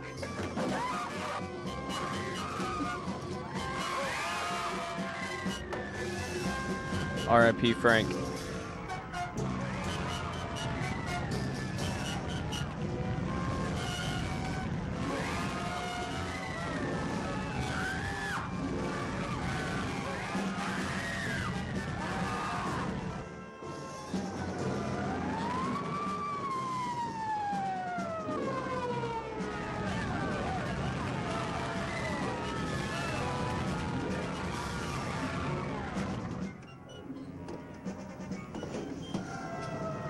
Are you all right?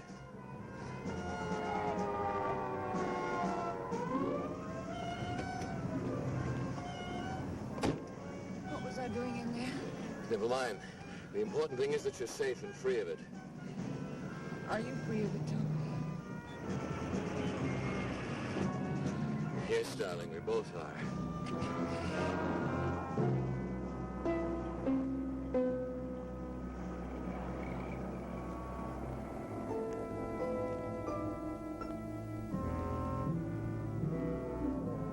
That's what he thinks.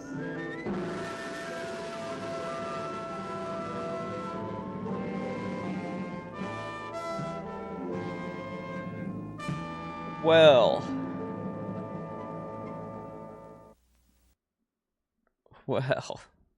all right. So, The Devil's Hand, 1961. What did you think, chat? How'd you guys feel about that? I thought it was really good. I thought it was a 4 out of 5 creeps for me. I really enjoyed that. I like a lot of those old, 50s, 60s types of movies. They are really, really corny, but I think like Jet, mentioned, and it's something that we all know though, that there's not going to be a whole lot of blood, there's not going to be gore. It's more of alluding to the terror and the slow impending doom of the scare, So that oftentimes is even better, right? Like especially if you think about more, I don't want to say more modern movies, but stuff like Halloween, right? Like not a lot of blood, not a lot of gore, but it scared the hell out of people, right? Back in the 70s, the same with like Hitchcock films and stuff like that, years before. And you don't have to have, Damien Leone, amputations and rubbing salt in the wounds and all of that to make a good horror movie, and to give that feeling of dread, right? Like if you have a good enough story, and one, you gotta have good actors, but you gotta have a good story, and you could sell it without any of that other shit. Yeah, so justice for Grand Frank, man, and Miss Frank. Miss Frank was only in for like a minute. I assume she was that nurse that was on the phone there at the end, and would pop in every once in a while. So Frank, you and your ancestors, y'all got a lot of play in this one. But yeah, so I do love a good gore film though. Like I will say, but I don't have to have it. So for me, 4 out of 5 creeps. Like I said, it's hilarious to see how they had the satanic cult, and it's like they threw a bunch of weird shit in there together, and they were like, okay, well, we don't really know what all this is. Let's throw some Japanese people in here. Let's throw some like some black people in here, and then let's throw like oh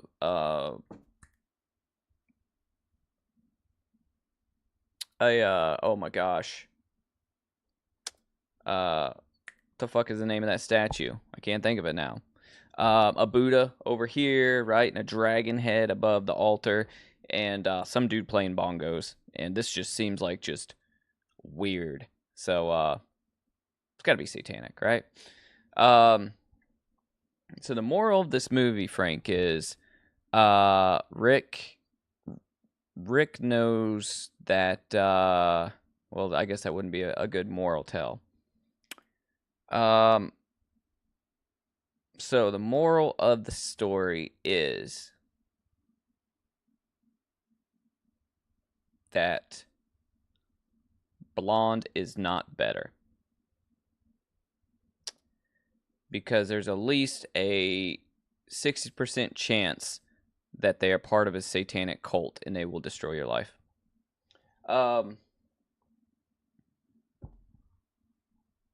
Yeah, so like Jet, so to your point, right? George A. Romero, Night of the Living Dead, right?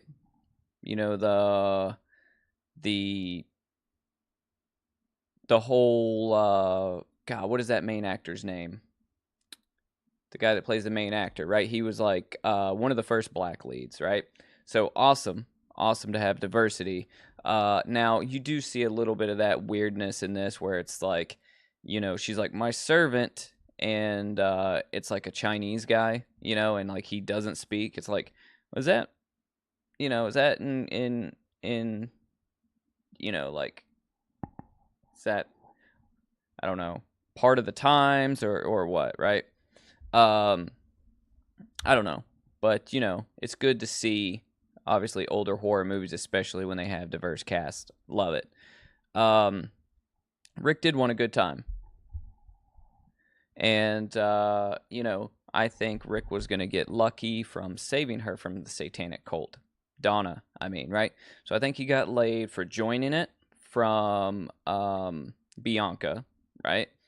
And I think Rick knew all this, right? I think he was dreaming of this in his little race car bed of like, all right, well, how can I, you know, get laid as much as possible? Well, you know, if I join the satanic cult, they'd be fucking in satanic cults. If I join the satanic cult, Bianca is going to give me some, right? And then if I save Donna from the satanic cult, I'm definitely getting laid, right? I think he understands what he's doing. I feel like Rick knows what's going on. I think he makes more decisions with Little Rick than he does with, you know, Big Rick.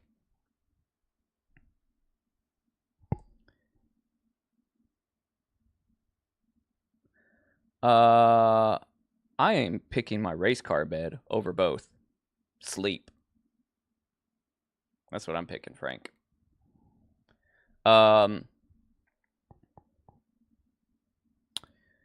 Yeah, so I don't know. That was interesting. You know, the whole like doll aspect of it. You know, threw in a little bit of voodoo stuff. Threw in a little bit of, you know, I guess satanic stuff or Satanist stuff. And I don't know. That was really good. I enjoyed that a lot.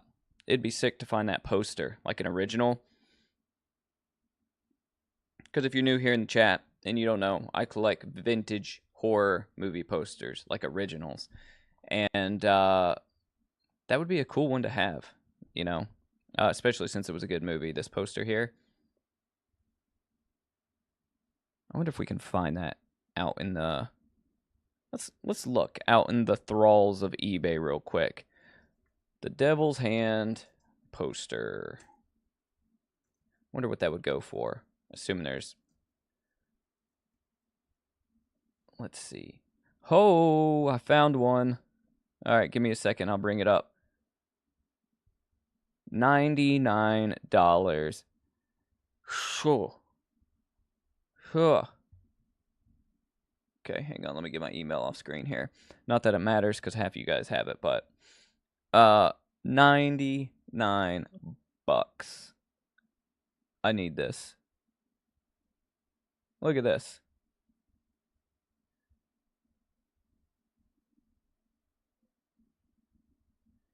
It struck with savage fury, destroying, killing all that crossed its path. The Devil's Hand.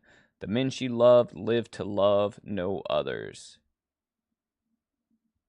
Oh, isn't this sick? So, stuff like this, when I buy posters like this, I frame them and I put them on the wall of my house. Some of you guys know this, some of you may not. And, man, I need this.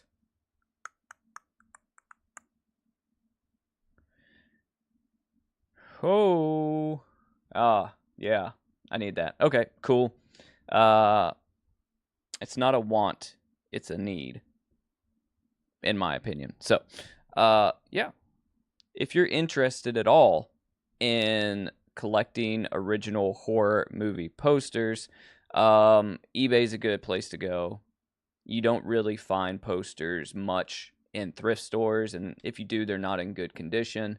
But if you do get into this, right, like, they're all going to cost you money, right? Even for, like, the most basic horror movies, right? Like, if you get, like, an original Halloween poster, we're side questing right now, guys. Hang on. Like, an original Halloween movie poster used to cost, like, $300 or so. Let me see. Let's see what they're going for. Yeah, see, this is bullshit right here. Let me show you this. So bullshit, right? So there's one right here for $2,000. and it's just because it is an original 1978 poster, right? $2,000, $1,500, $800, right? Dawn of the Dead, $195. And then you got to click through and actually make sure that they're not, you know, reproductions. But here's my favorite kind right here, just for anybody out there that like cares. I'm sorry if you guys don't. Is they have to be original, obviously original, and I like it when they are foreign release, right? So like a language I don't speak, like this Halloween French poster right here. It's only $200. And Silverbat, check that out. It's in Australia. You should swing by and pick that up. Very rare, original, large French movie poster. Because I feel like not only finding a vintage original horror movie poster, but if you find a foreign release, like in a different language that's not, you know, your native language, it makes it twice as cool and even more rare, in my opinion. Just so you know, look, this one's $10,000. Like, who in their right mind is paying $10,000 for that? But like, look at this one right here, La Noche de Halloween, $500 or best offer. Like that, I mean, that is pretty gnarly. That is something, if I had $500 for a poster fund right now, I would buy it, right? That is pretty cool.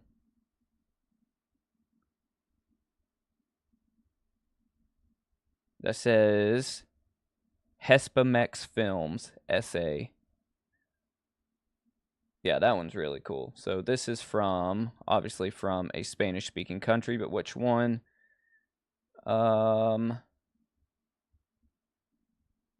It doesn't say.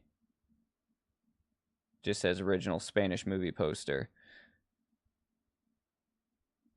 Oh, Spain. Okay, whatever. Gnarly, right? Yeah. So, yeah. I need the Zoltar machine sometime in the next few years, Frank. That is the goal, is to get the Zoltar machine. Let's see what else they got right here on eBay real quick while we're looking. Let me actually type in horror original poster original. See if anything cool comes up. Phantasm. Oh, this is only $100. I'd like to have this. If you guys have never seen Blackula, it's actually a good movie, right? Like, it's a blaxploitation film, but it's actually pretty solid. This poster is only this is only $100. I need this. Warm young bodies will feed his hunger, and hot fresh blood his awful thirst. If you've never seen Blackula, go watch Blackula. It is fantastic. What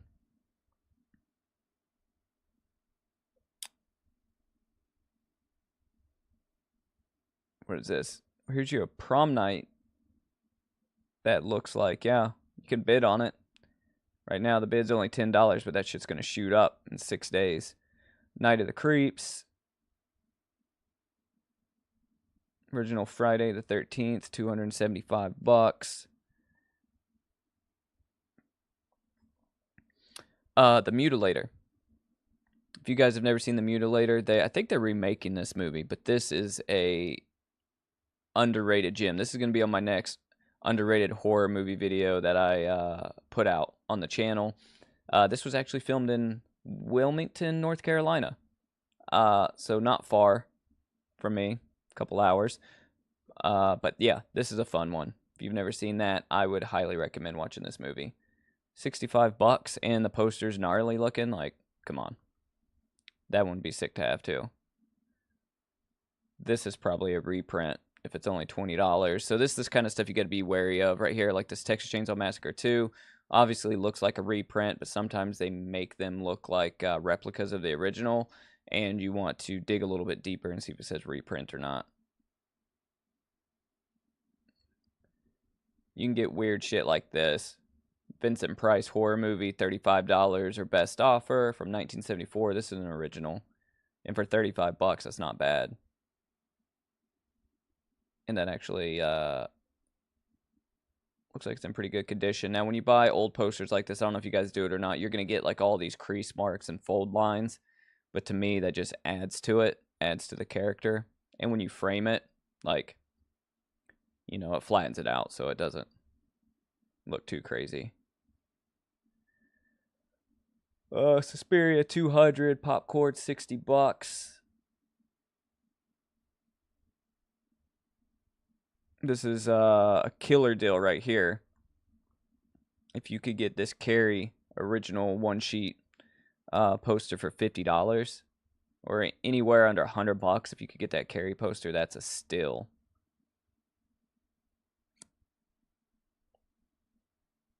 I nerd out over this kind of shit, guys. Sorry. I need a chud poster since I'm always talking about don't be a chud. 85 bucks for the original, and then look, you have like a reprint right here for $10. I have this poster. This is actually hanging in my I guess you would say foyer, like behind my front door when you come in my house. This is in a frame right there when you walk in. Drive-In Massacre. We watched that on Friday Night Creepshow, one of the very first ones I did. Yeah, the Texas Chainsaw Massacre Breakfast Club cover and poster, yeah.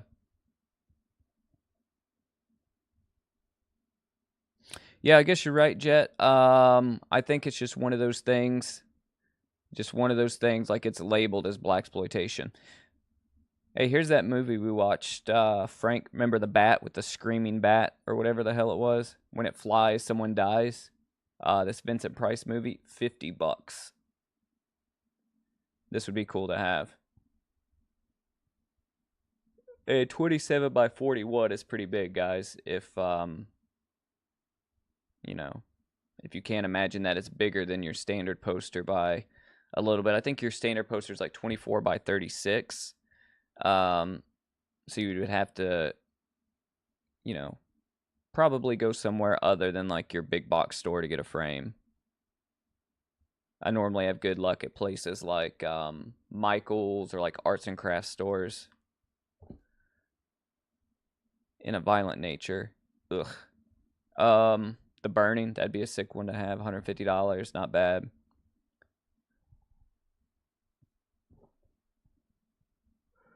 Yeah, there's a lot of good stuff on here right now.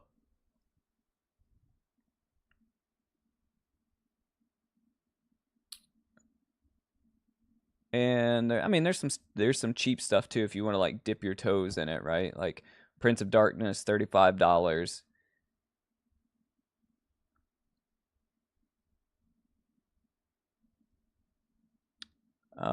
Slumber Party Massacre 1. That's always been a killer poster. I've always wanted this one. I just have yet to buy it. 250 bucks. I just love the design of this poster. The poster and the cover art for the movie is 10 times better than the movie is. And that's sort of what they did back then. There's a Driller Killer one for 90 bucks.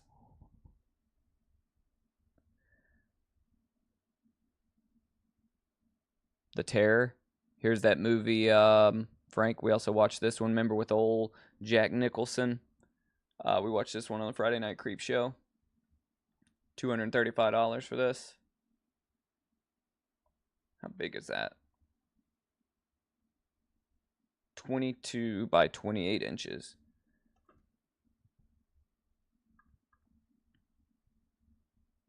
Yeah, I love stuff like this, though.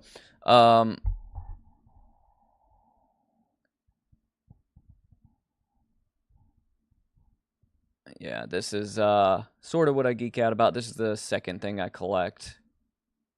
First and foremost being horror VHS and just VHS movies. And I do want to say something about this, right? because shout out to my wife, right? She went through and she logged, which we've been way overdue to do this, right?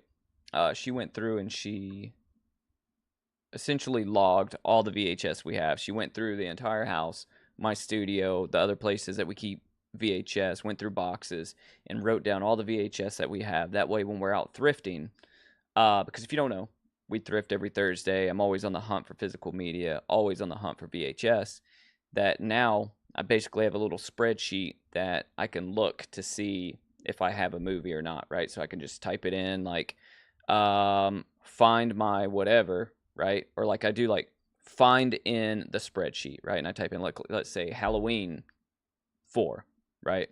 And then I can quickly find if I have Halloween 4 in my collection if I don't remember, or how many copies I got.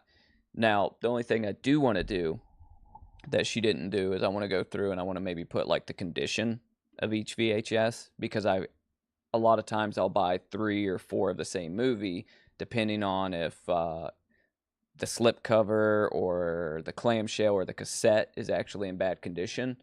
That way I always have one that's as close to mint condition as possible. So I'll probably go through and like put like the condition of each one in there or something. But yeah, super nerd shit, but it helps, right? Because we're like, oh man, do we have Silver Bullet?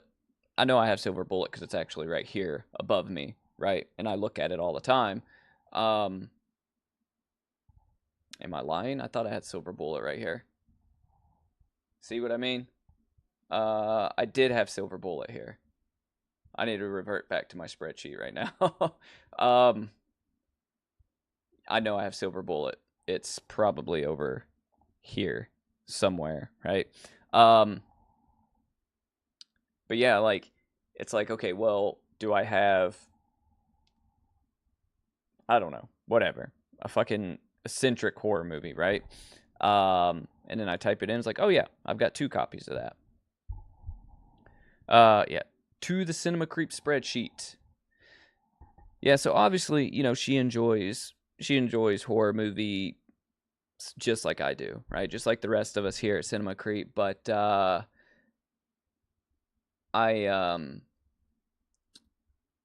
started collecting, right? And I don't know, this was a couple years after we had got together, and then I got her into helping me find horror VHS movies, and now, like, she's an animal. Like, we race to like the movie rack to see who can find like the best movie on the rack every Thursday, you know, and it's kind of like who finds the best movie wins, which that's subjective, but to me, you know, it's kind of easy to tell which horror movie is better than the other one. And now I've been picking up like just crazy shit, you know, like other than horror stuff. Like, I know I've talked about this a little bit on the channel, but you know, I somehow have started collecting John Wayne Western VHS movies. I don't know why, but you know, I collect those. I collect 80s action. For some reason, I collect weird like country music VHSs, and I don't even listen to country music. I have like a Texas square dancing instructional video. Why? It was weird. You know, so like if it's weird and it's on VHS, I'm buying it.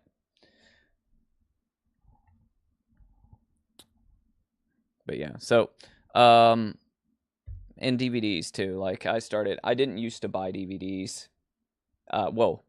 Collect DVDs in the last like decade or so. I started picking up all these cheap ass DVDs that you see at the thrift store. And you know, I got like Frank knows how I feel about the Saw movies, or if you watched one of my videos, I was talking about it. But I got like 5 Saw movies for like 80 cents, and I'm like, what the fuck? That's amazing, you know? And this was on DVD, obviously, but so now I'm collecting DVDs again too, because when I was a teen, right, like DVDs are what you would buy, right? When I was a kid, there was VHS. When I was a teen and I could buy movies with my own money, you would buy DVDs. This is pre-Blu-ray. And now you're finding Blu-rays at the thrift store, and obviously more DVDs than you're finding VHS. But so I'm just getting anything I can, and I'm running out of spaces to put them, and it's starting to be a problem. So I gotta redo my studio maybe sometime next year, and I gotta build in some more shelves. I don't know. I gotta do something because my collection is too vast. Yeah, The Exorcist is objectively good, and it may be a hot take, right? But I don't care what our Lord and Savior Stephen King says. I love The Shining, Stanley Kubrick's. To me, that is an objectively good horror movie. And I know he hates it, and I love Stephen King. But I feel like Stanley Kubrick made an incredible movie, whether it was true to the book or not. An incredible movie, and to me, it is one of the best horror movies ever made. I'll take that to my grave. I think we talked about this on stream one night, but I think that The Shining and Evil Dead 2, some of the best horror movies ever made. They've definitely got to be, for me, in the top 5, not of my favorite, but in the top 5 of movies that I consider, of horror movies that I consider to be the best.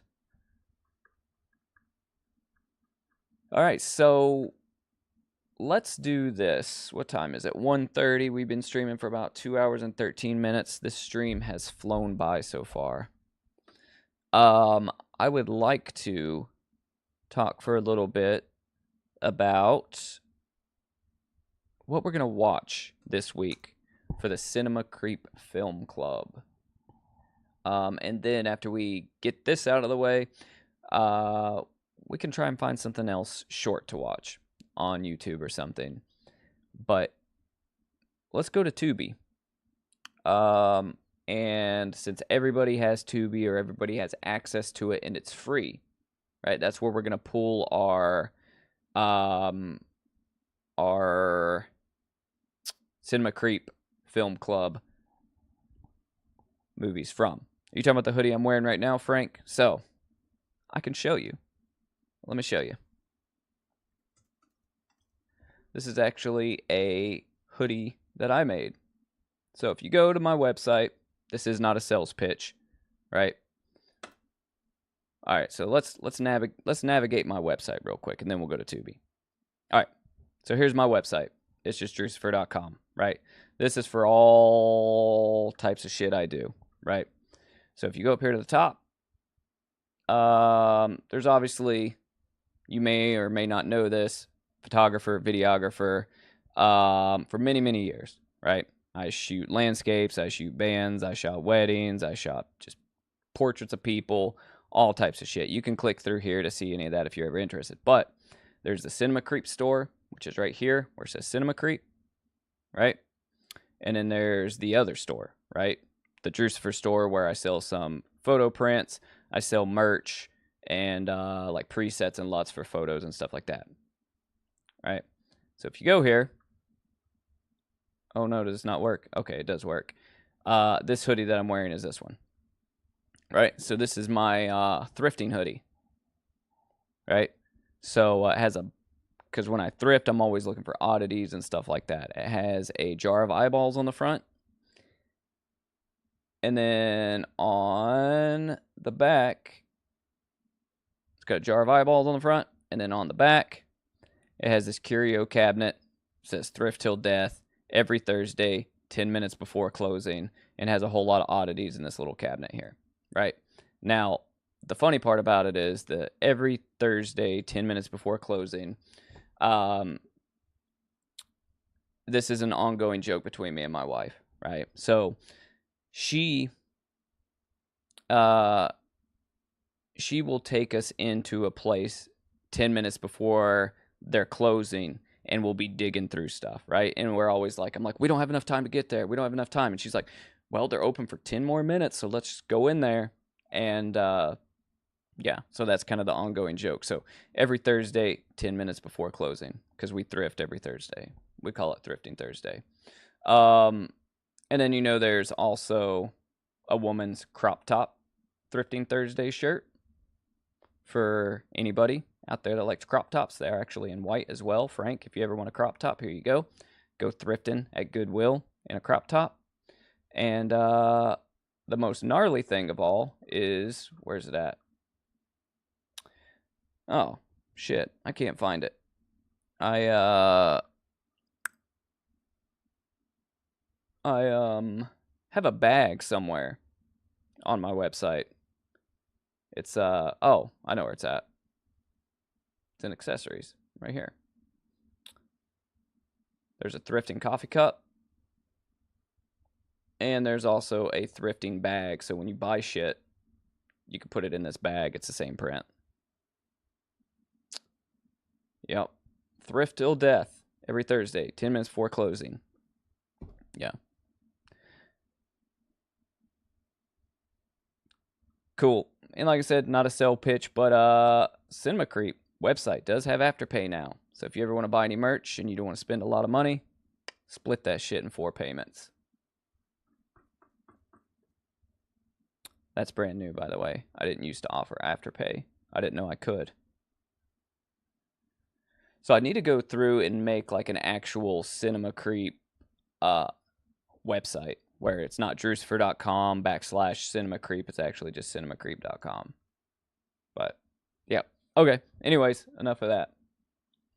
Over to Tubi. Time to find what we're going to watch for this week.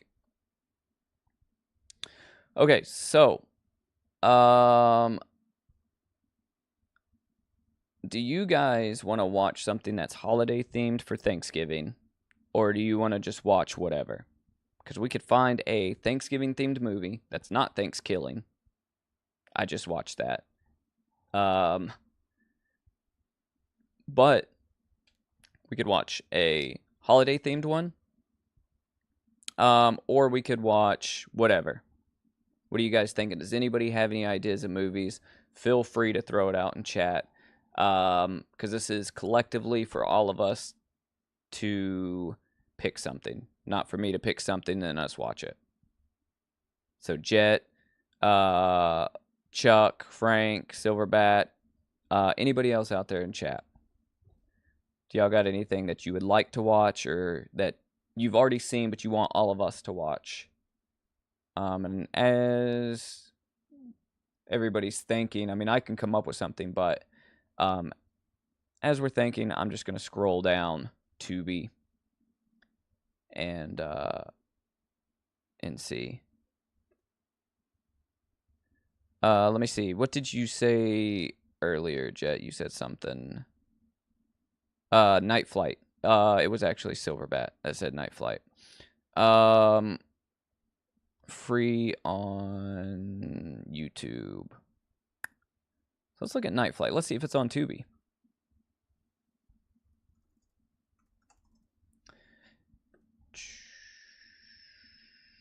This movie?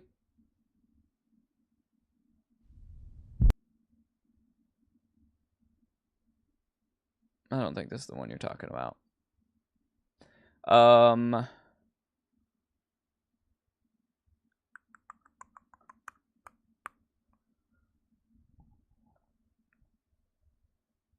Let's look up.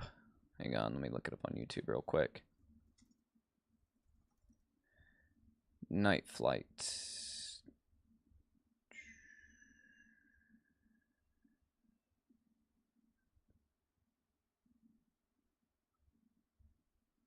What year is it from, Silverbat?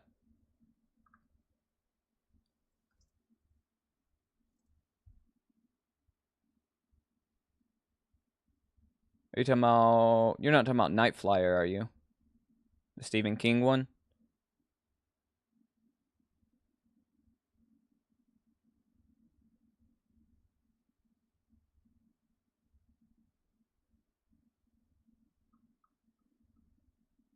You're not talking about this one right here, are you? Is Blue Chew okay to use these days? Holy hell.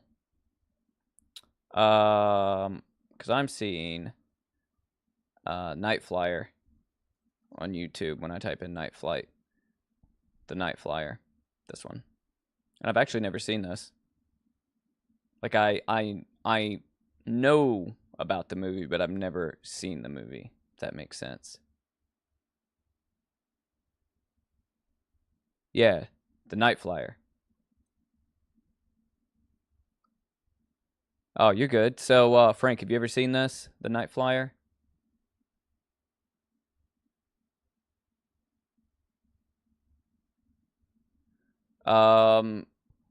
Jet, have you seen this, The Night Flyer?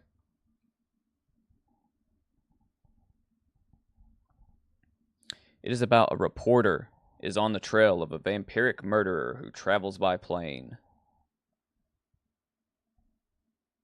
And this is kind of sick too. This this poster. The plane with the bat shadow. Yeah, Frank, I don't know if they're trying to tell me something or what's going on with that ad, but I feel targeted. What's going on here?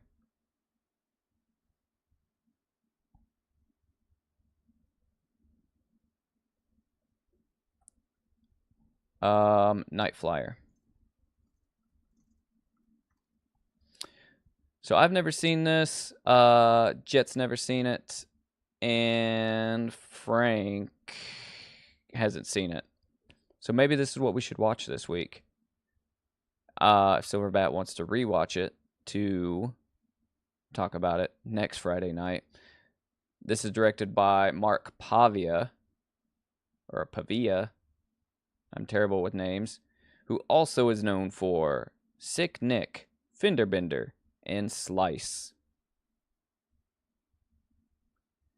And he's also a co-executive producer of Teenage Girl Skip Day. Let's go. And It Came Upon a Midnight Clear, Teenage Vampire, Teenage Girl First Wills, Teenage Girl Valerie's Holiday, and let's see, Drag. Cool. So I'm into it. I mean, it's a Stephen King adaptation, so you can expect a little bit of cheese probably, but you know what? That is to be expected with all Stephen King adaptations. So you guys want to watch this one? And this is what we'll talk about on the next Friday Night Creep Show. It's got a 6.0 out of 10. And I'll post this up in the community post as well. Let's watch the trailer for it. To the moments together, messy as they may be. And all right, Christmas.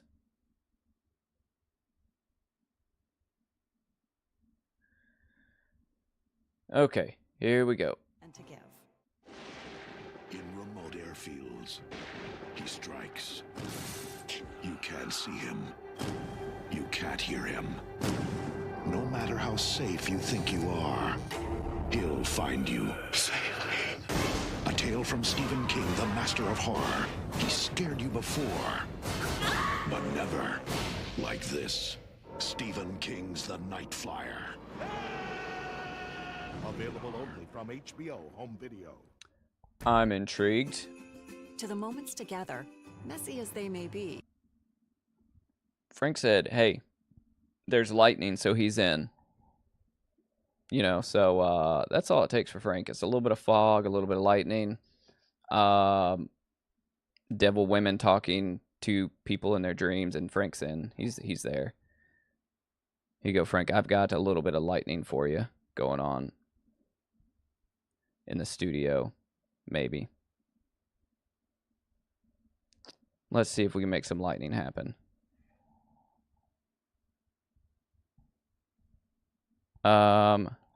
Maybe. I don't know if I can. Wait, I can. Hang on.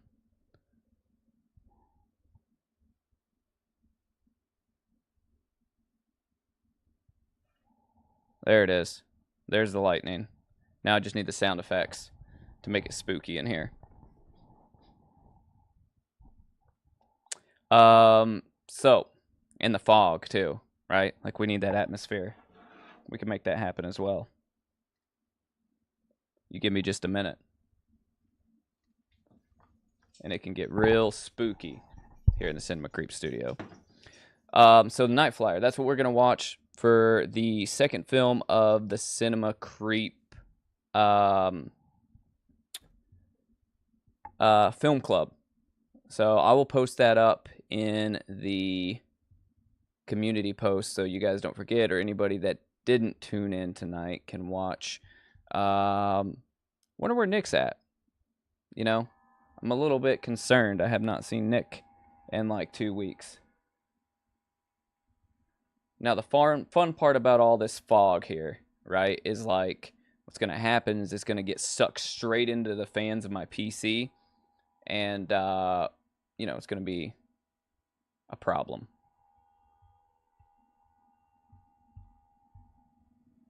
But we're about to get some atmosphere going in here. Yeah, it's basically like a dance club in here. I mean, how much spookier is the studio now, right? It almost just looks like something's on fire back there. All right, so enough of the lightning.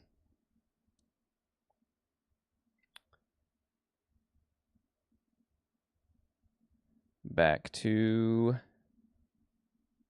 the regular light. Okay.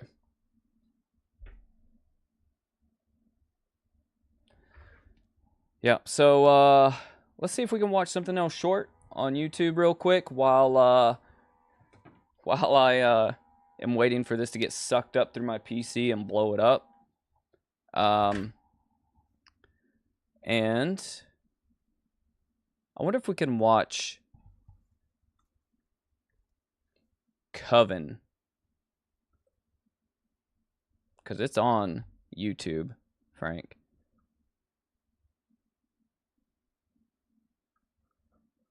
And I wonder if that's actually a copyright. Like, I can't watch it. We'll see.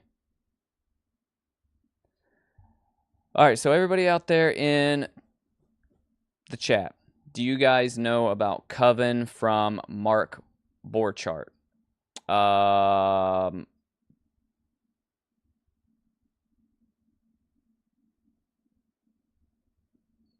The Dracula, it's Boom Squad back here, just straight vaping. Yeah, I need to figure out a new place to put my my PC so I can. We used to always have fog going on here, the Friday Night Creepshow, and then I bought a new PC and it sits right here, and it's just fucking just straight sucking harder than Bianca from the Satanic Cult. Yeah, and I can just see the smoke kind of like going over to it and then just disappearing, so I know it's just like sucking into the case. Yeah, so if you guys don't know about Coven, it is the film that they were making during the movie, American movie, right? And I recently picked it up on VHS, and it is a shitty black and white movie that they made for very little money. But the movie, American movie, right? If you've never seen it, it is this right here. Hang on, and I'll bring it up for you guys. It is this right here. And it is the documentary of these two guys trying to make a horror movie. And the actual movie that they make in this documentary is on YouTube, and we can try and watch it. We'll watch this trailer one more time for those of you that have not seen it. So this is American movie. This is about the movie that we're going to watch.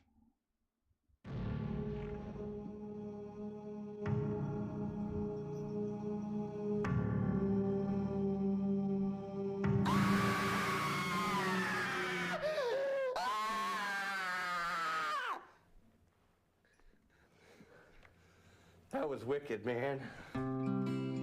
His whole life is making this one film. You have 2 hours tomorrow from 11 a.m. to 1 p.m. and be an extra in a film. You get your name on the credits, man, as a producer. And of course, there'll be a whole crowd of people here, so we got to make like a line where people can't go. Have a hell of a lot of assistant directors saying, hey, could you step back like 5 feet? think my mom's gonna have to end up going out in the woods. I have my shopping to do. Okay, you gotta spread apart that way. All of the extras have just fell through, except for Mike Schenk right there. We used to do a lot of partying together, but I don't party anymore. Hey, Mike, make sure everyone has brown gloves. Does everyone have brown gloves? No, dude. I'm broke, man. I gotta get gas tomorrow.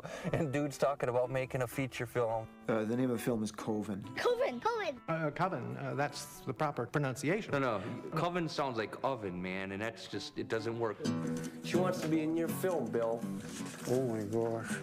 You get your $3 grand back. It's the first line of the film, man. It's gotta be on the money. It's all right. Okay, I believe we can do this. Shot 37 here where my head goes through the cover. Every time we got together, there was something that seemed to go wrong. That shit kills me. I'm sorry you tried to put your head in this. Take 30. Cut. You gotta watch your teeth, too, because they clack a little bit when they loosen up in the mouth. Oh, now I see there's a flame there. Oh, no. What are you talking about, Ma? Check it out when you look at the scarecrows. You get it? Within weeks, the film will be cut, finished for multiple sales. What do you think about that? Multiple sales to whom? We get to see Americans and American dreams, and you won't walk away depressed after seeing this. This whole thing is turning into a theatrical mockery. You understand that, Mike? No. Well, you will. Would you buy this movie for $14.95? Hell yeah, man. If I can find 3,000 people like you across this country, man, I'm in business. So, believe it or not, it's over there. I'd have to get up and get it, but I just bought that movie on VHS, and it was about $15. So, I only bought it about, 3 decades too late. Because this was released in 1999, so it was, I don't know, in the 90s when they were trying to make the movie Coven, or as he says, Coven, right? So, like I said, that movie is actually here on YouTube. Where's it at? Right here. So we can try and watch it if you guys want. I've never seen it. We can try and watch it and see if YouTube shuts us down or not. And if they do, then we'll just, go on our merry way and finish out the stream. We'll talk about it. But, if we can watch it, it's only 30 minutes long. So, 36 minutes long. You guys game for this? It's going to be shitty probably, but it will be probably a good time. So, we'll watch this, then we'll finish up the stream, and with enough time for me to probably watch The Night Flyer before I go to bed tonight. All right, guys, so get you something to drink, get you something to eat, go use the potty, whatever you got to do, because this is Coven, as they say, from 2000, written and directed by Mark Borchardt. And if you've never seen American Movie, that trailer we just played, Silverbat, Jet, anybody else in chat, watch that soon, because it is just a good time, and it'll have you smiling from ear to ear. Let's hope YouTube doesn't shut us down.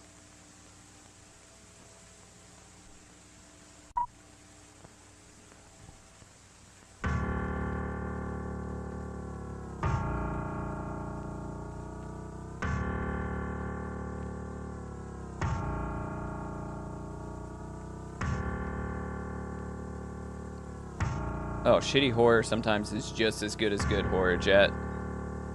Blood Fart Lake. Never heard of it, but it sounds like something I need to check out.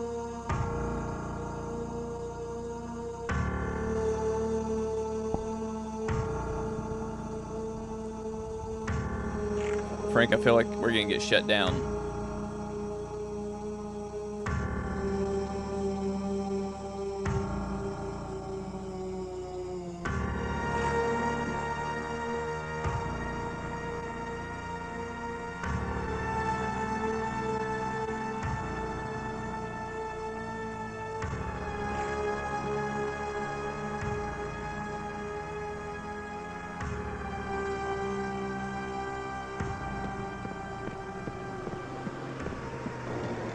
It's alright, it's okay. There's something to live for. Jesus told me so.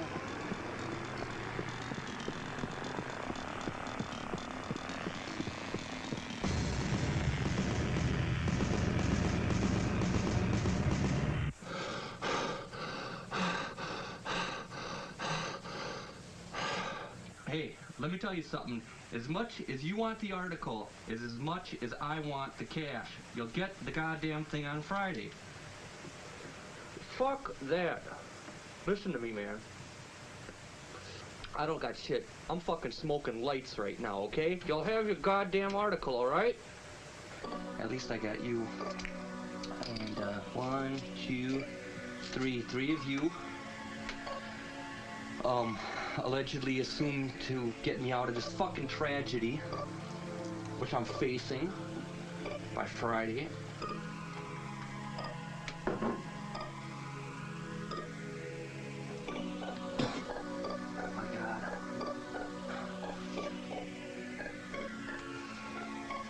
I'll get it done, because I've got to get it done in this fucking goddamn rat trap.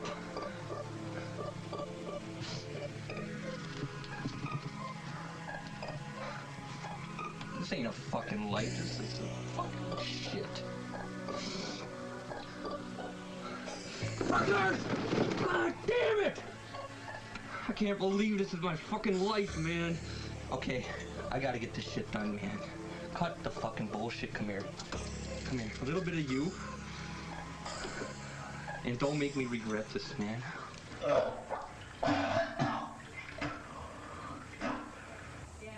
You're lucky you made it to the phone when you did. You can't keep living like you do without consequences. Events like this can have long-term effects that might not be immediately apparent. You might want to rethink your personal ideology somewhat. Well, I hope we won't be seeing you again, if you know what I mean. I certainly do. Sign here, too.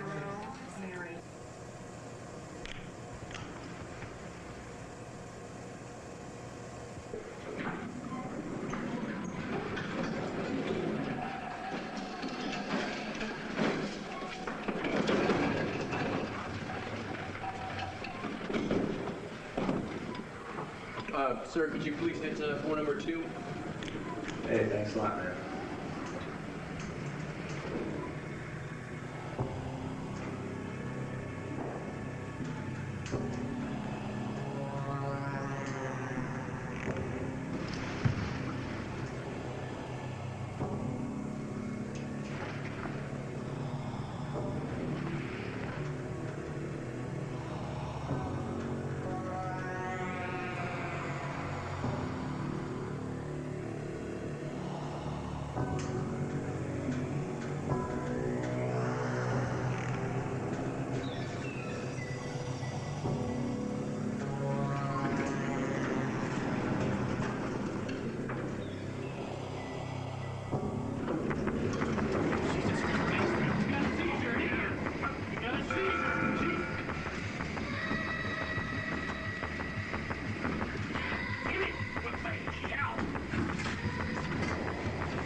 Welcome back to the land of the living. All right. Good to see you. Oh, man. Christ, I need this. Look, the last thing I want to do is sit around with a bunch of motherfuckers with drinking problems. It's not just that. I mean, we've all got a variety of problems, okay? Oh, all right. That makes it okay. Hey, I wasn't too crazy about the idea myself at first. But I have to tell you, I was wrong. Now, that's the type of shit that does it. I mean, listening to that trite monotony go on and on hour after hour, that'll drive any fucker to drink. I mean, they've been like a family to me. They've been friends. They've helped me. Hey, I know where I'm at. The hell you do. I mean, where did we just come from? Mike, we can help you.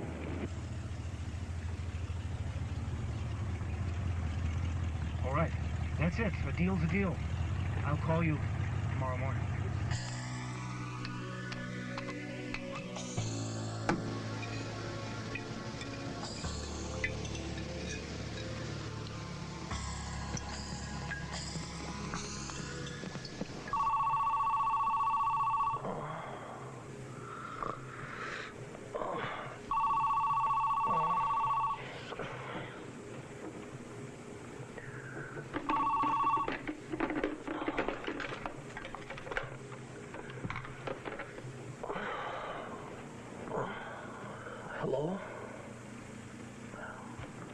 time is it?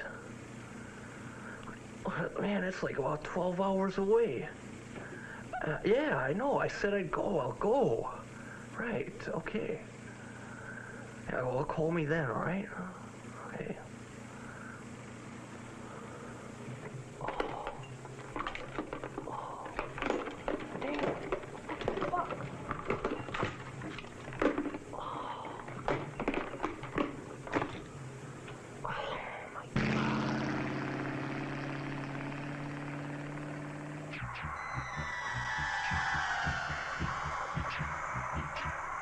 We are gathered here tonight through a common bond, not guided by or under the indoctrination of any religion in particular, but united in the purely simplistic, spiritual quest for a better life. We, as all others in this world, have suffered through pain in our lives. We are not here to justify, nor to blindly eradicate that pain, but to understand its source, and thereby begin the healing process. Tonight we are joined by Mike.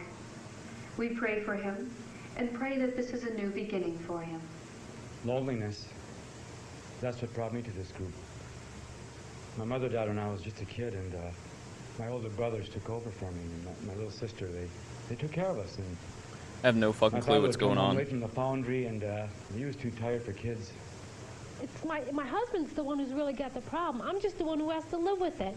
He's got this stressful job. He only works 30 hours a week, doesn't get any benefits from his job, but he's sitting at this job waiting to get in full time, which I don't think is ever going to happen. I started using cocaine when I was around 12 years old, along with marijuana, and I started dropping acid around the age of 16. And I remember sitting at a friend's house. Well, I skipped out of school every day of 10th grade, me and a friend, and I went and relapsed like 2 months ago, and I still have an urge to drink. My painting partner, he drinks, and it's tough going out with him. You're thinking about the American dream of owning a home, having a nice family, car, decent job, and you get into like a comfort zone of where this is all going to be.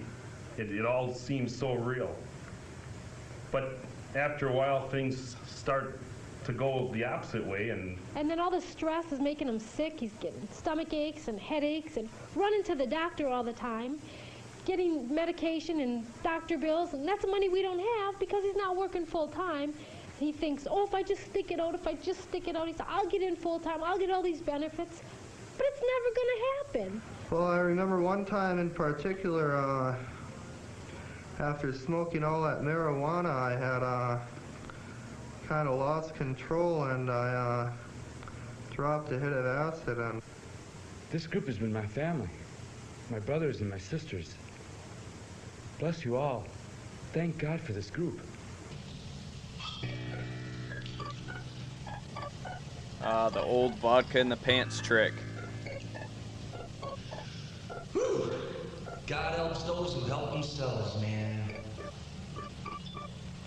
I really don't know what to say. I guess I've got my share of problems too. I agree, Frank. Very basically, I write. Rip Mike. I mean, I'm not getting paid to pen the great American novel, but I do make the rent by writing, and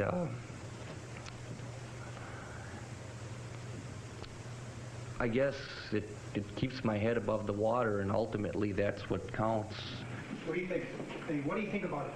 Before you leave here, they are going to ask you what you thought about this experience, and for God's sake, I don't need you to write it off.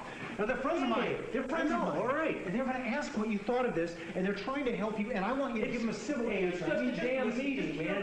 Look at you. It's a damn meeting. Oh, he had no business wearing glasses like that in the Mike. 90s. Are we going to be seeing you again? Oh, yes. We definitely want to see you again. Here's my number. Don't hesitate to call if you need anything. Well, thanks. We'll see what happens, all right? Is this another sexy satanic cult? Oh, come on. Give me a break. Want a car stereo? Genius motherfucker stole one with an 8-track in it.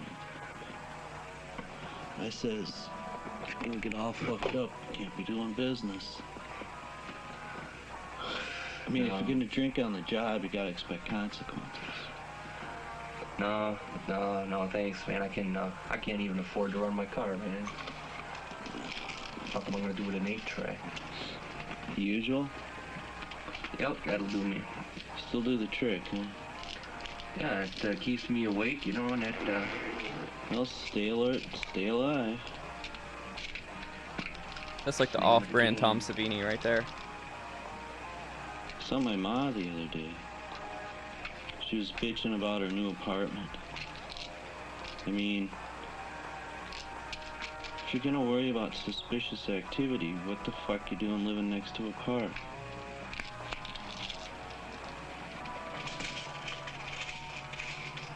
Hey, this ain't no front. Last time I didn't see you for a month. all right, man. I suppose the inevitable becomes quite evitable. There you go. It's yours, man. Take it. Right.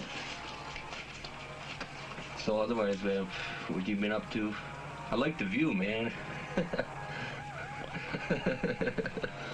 Make it just 5 today, man. All right, sounds good. Thanks, Mike. And here's one on your first book. Good luck to you. Thanks, Ray. Thank you, Mike. Take care of yourself.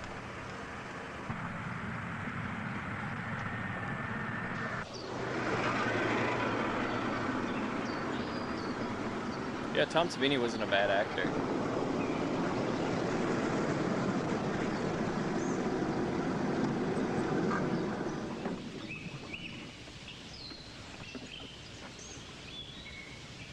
Don't worry about it, Ray. I'm gonna put this to good use.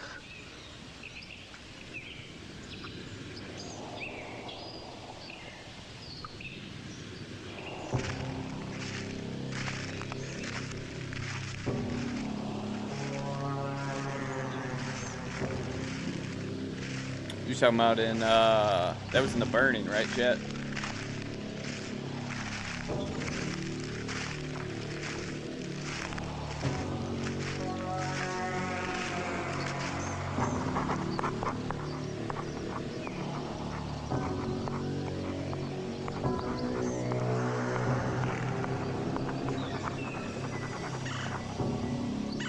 Was it Sleepaway Camp?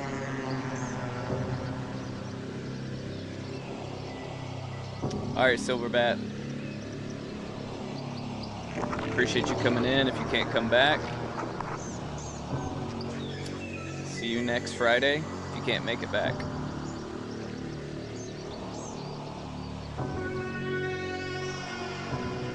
Yeah, that was, yeah, you're right, the Sleepaway Camp. The Burning, it was a candle fire, wasn't it?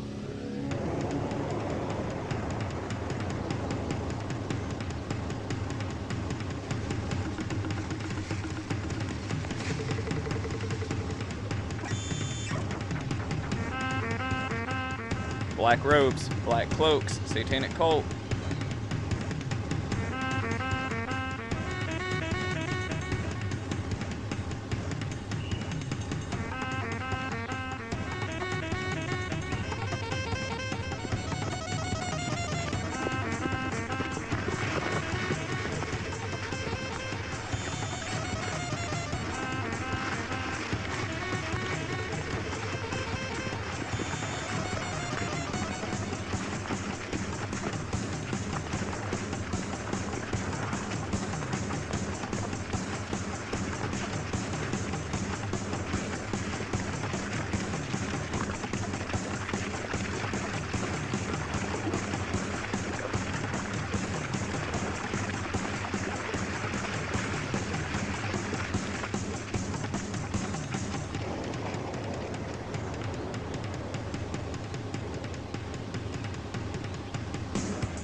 This score is a banger.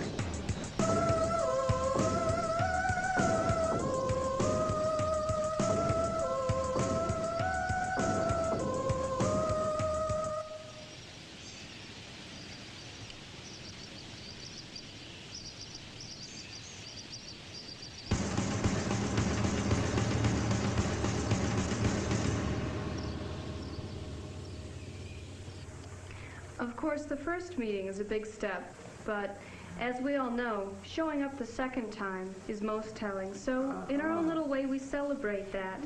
Last but certainly not least. This isn't poison, you know what, is it? Oh my God.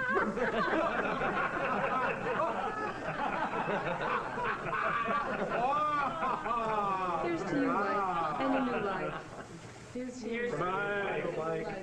3 people in particular you have to stay away from when you're tripping on acid are police officers, psychiatrists, and psychologists. I go to work, I punch a clock, I do the same thing day in and day out.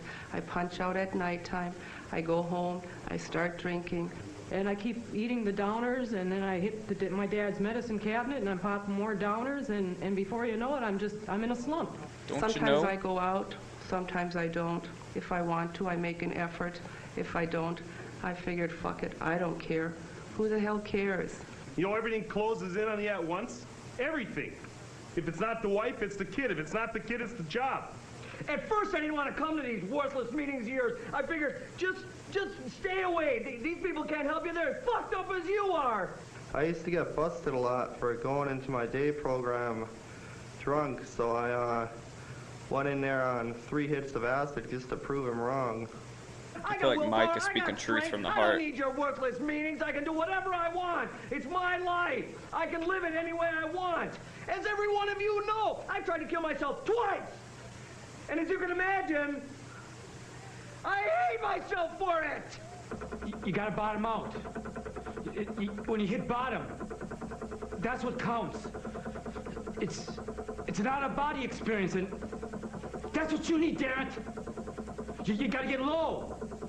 And that's when you really feel it. And that's what this group is doing, man. It's giving me that feeling I know I'm gonna go out of. I'm just gonna go up. And that's what you gotta do, man. And don't fool around. You gotta let it go low, real low, and then you're gonna come back up, man. You're gonna lose it. You're gonna go out of that body. It's gonna be great. But you gotta go low first. You gotta dig down real low. Perhaps for the benefit of our new member, I ought to reveal a few facts about my own life. We have no right, Jet? So I assume that the AA club Michael? is a group. I'm a murderer. I was gonna say it's the satanic cult. As you see. Nevertheless, the deed was done. Do I feel any remorse? Absolutely not. But perhaps you ought to know a few details of this dastardly circumstance. N'oubliez pas, la sonate. Allez-y,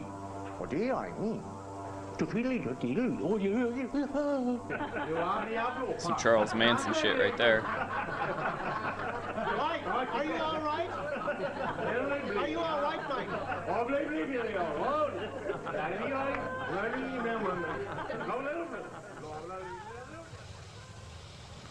Meaningless. Meaningless. Sunrise to sunset, morning to night, it's meaningless. That was kind of a sick shot, though. What did he put in that shit?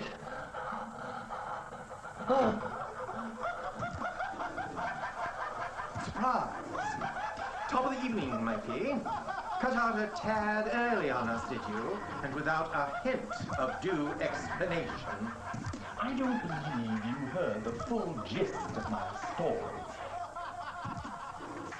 God damn it! I am speaking. Insolence never takes a holiday. Lord, I'm afraid you're going to faint on me. That's enough, Goodman. Listen, you little meddlesome bitch, another unwanted peephole from you would have... You what, you fucking old fart? Tempers have a tendency to flare on occasion, don't they?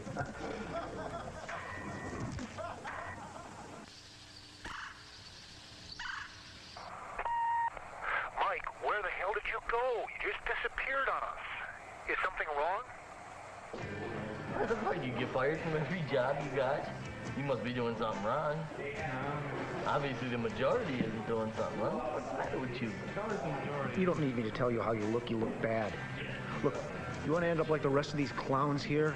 I mean, it's whatever hour in the morning here. They were here last night, they're here this morning, they'll be here tomorrow morning, or every other morning for the rest of their lives. And wise up.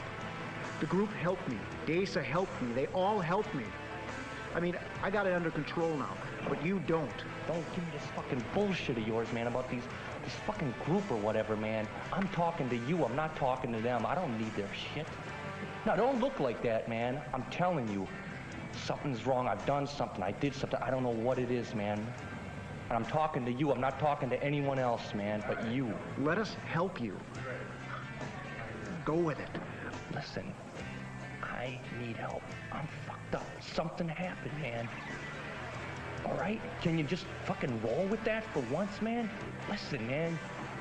You're fucking out there somewhere. I don't know where you're at, man. No. This fucking group of yours. Why not? It's bullshit. Why not? It's not. Why the fuck not? It's a club, man. Why the fuck not? A club, man. It's a human club. What club? Are they paying you for it? Are they paying you for it? Why ain't they paying you for it? Look, man, that's enough of that. That's enough of that. Hey, man, let me tell you something. They put something in that drink last night. What are you talking about? What am I talking about? They put some shit in my drink. Mike, what would they have put in your drink besides the booze that was already there? Hey, I wasn't the one to put it in the drink, all right? Hey, Mike, man, take it easy. I was just joking around with you. Don't get Joking so about heavy. what, man? What are you talking about? They put something in that drink. I don't know what happened last night, but we're having a little get-together tomorrow night. I'd like you to attend. A what? A casual little get-together. My friends would like to see you. I'd like to see you again. You gotta be kidding. Nothing is going to happen, Mike. Stop acting as if the world is creeping in on you. Take it easy, Mike. Nobody's after you. Nobody's after me, huh? Sure don't seem like it. Sure don't seem like it. What do you got, a problem with vampires around here or something? No, not unless they've got a problem with me. Well, Mike, what do you think? Think about what? I mean, what, life in general? About us. I don't know, do any problems ever get solved in this organization or what? Hey, Mike, just take it easy. Listen to what they have to say. It's not so much about solving problems, but getting to understand them. It's not easy to change your life around. Why is the prerequisite to enlightenment always have to deal with changing your life around? I mean, what's the deal with that? You're not here to equivocate. You're on the high path to hell, and we are here to help you. We have proven capabilities. Mike, you really have to believe. Believe me, man, I'm beginning to believe. We will drag you up from the depth of your despair and raise you to the level of enlightenment.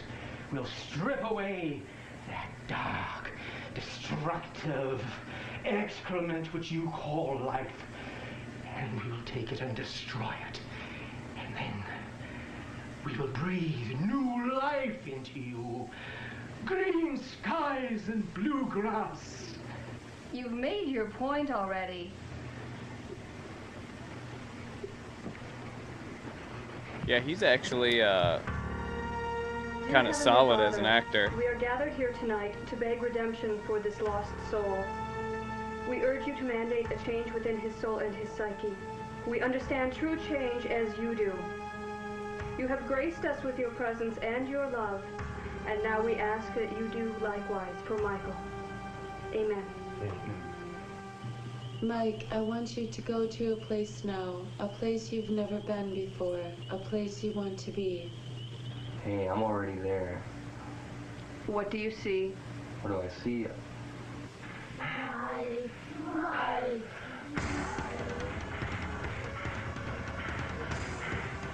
Oh shit. Sexy satanic cult time.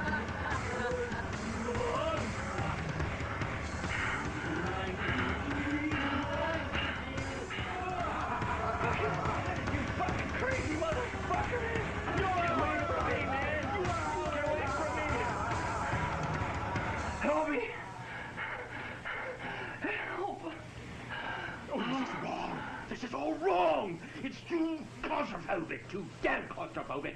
Problem being, finish this out, we must do it elsewhere. We must do it under the sky. I need to make a shirt for the store that says "Sexy Satanic Cult Time."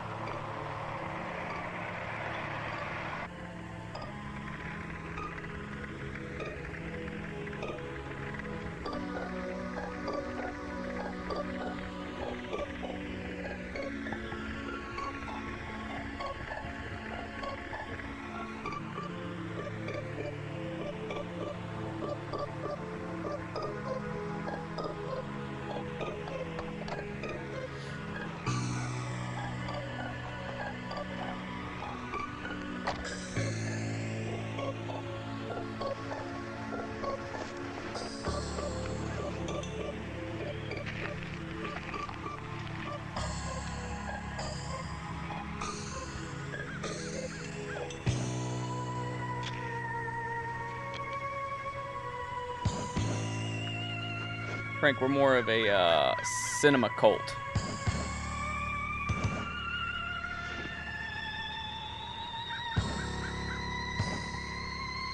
I'm not quite sexy enough to be a satanic cult.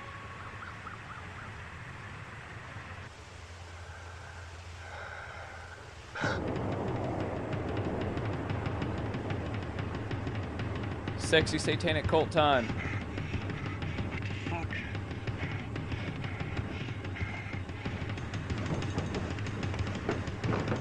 You know they're naked under those robes.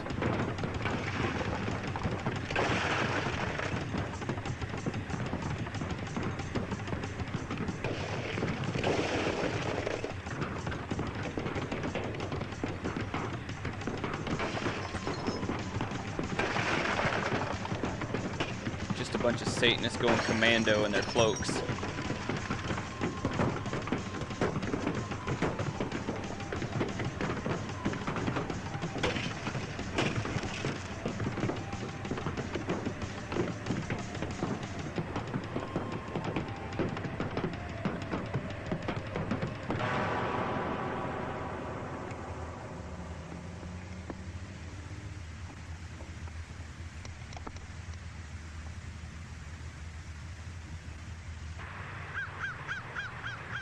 I would just have the black cloak on and a jock strap. I'm really sorry we didn't make it. We just got caught up in something. You know how it goes. I hope you didn't get too inconvenienced. Please give me a call when you get in. We really need to see you. Well, well, look who's here. We knew you couldn't resist us. I'm all right, man. There's a seat over here. We knew it couldn't be an easy decision to make, but there's always room for forgiveness. Mikey, did you miss us? How's life been treating you? I'd have to say pretty strangely. You almost inadvertently took your life the last time. Now, have any such like occurrences? Jet, I would just be like, themselves? look, No, there I was, Maybe you would like sitting a in an hand. abandoned drive-in theater, Maybe you need and a that sexy extra satanic push. cult came out of Maybe nowhere you and started help. beating my car with bats. Maybe you don't have the guts to do it. Maybe we do. I feel like there's coverage for that. Any last request? Hey, how about a Last Supper?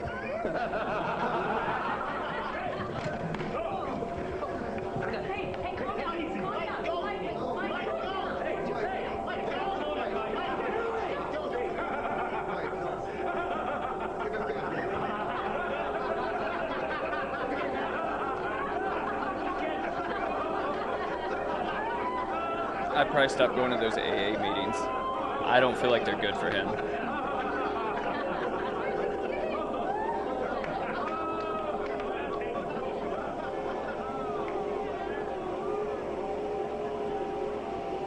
If anything, I feel like they're making this situation worse.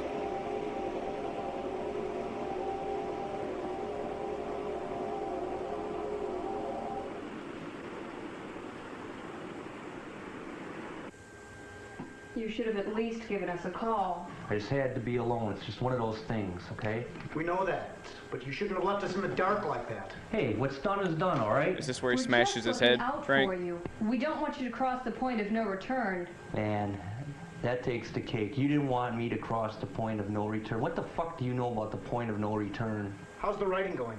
How's it going? It's going fine. Is it? Hey, did I stutter, man? I said it's coming along fine. The big writer, huh? Man, what's the matter with you, man? You guys just don't get it, man. You're nowhere near getting it. And this is the last thing I need is this kind of stupid bullshit, man. Come on, relax, Mike. It's actually kind of sad, Jet. Relax? Who the fuck is making me unrelax, man? What are you talking about? What are you even thinking, man? Mike, just take it easy. All right. Relax. Hey, man, what the fuck's the matter with you, man? Mike, take it easy. Oh shit. Let's go.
Those quick cuts were kind of sick. We were just trying to help you.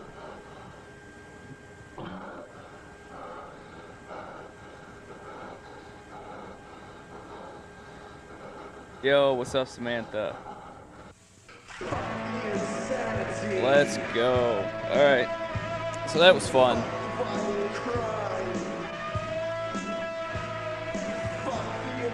Good times. Good times.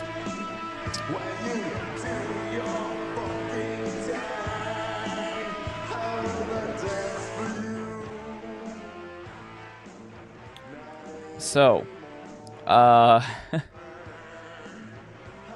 obviously, right? Was not expecting that to be fantastic, but it is, Coven, you know, according to them. So if you have not seen American Movie, I highly recommend watching the documentary because it is just so fucking wholesome that it will make you just smile from ear to ear. And I always say when I watch stuff like this, right, like, it was kind of shit, but the thing about it was, you know, they did a thing, right? They made a movie, and which is no small feat, and even harder back in the 90s when you're having to shoot on film, and, you know, getting audio was an entire uphill battle, or good audio, clean audio, you know, and yeah, you know, it's a lot easier nowadays, but back then, a lot harder. So, you know, I highly recommend watching American Movie because it shows a lot of inner turmoil of the main characters as they're going through and they're making this movie, and it's a lot of fun. You know, it's pretty funny because, like, the scene where he's slamming his head into the cabinet, he really injures the dude, like Frank was saying, right? Like, you know, yeah, the audio was pretty terrible. The gain was like set to 12, like they cranked that shit all the way up. But yeah, I'm glad I watched it. I've finally seen it. I have not ever watched that, and I've always wanted to watch it. And let me show you guys. Give me 2 seconds. I'll be right back.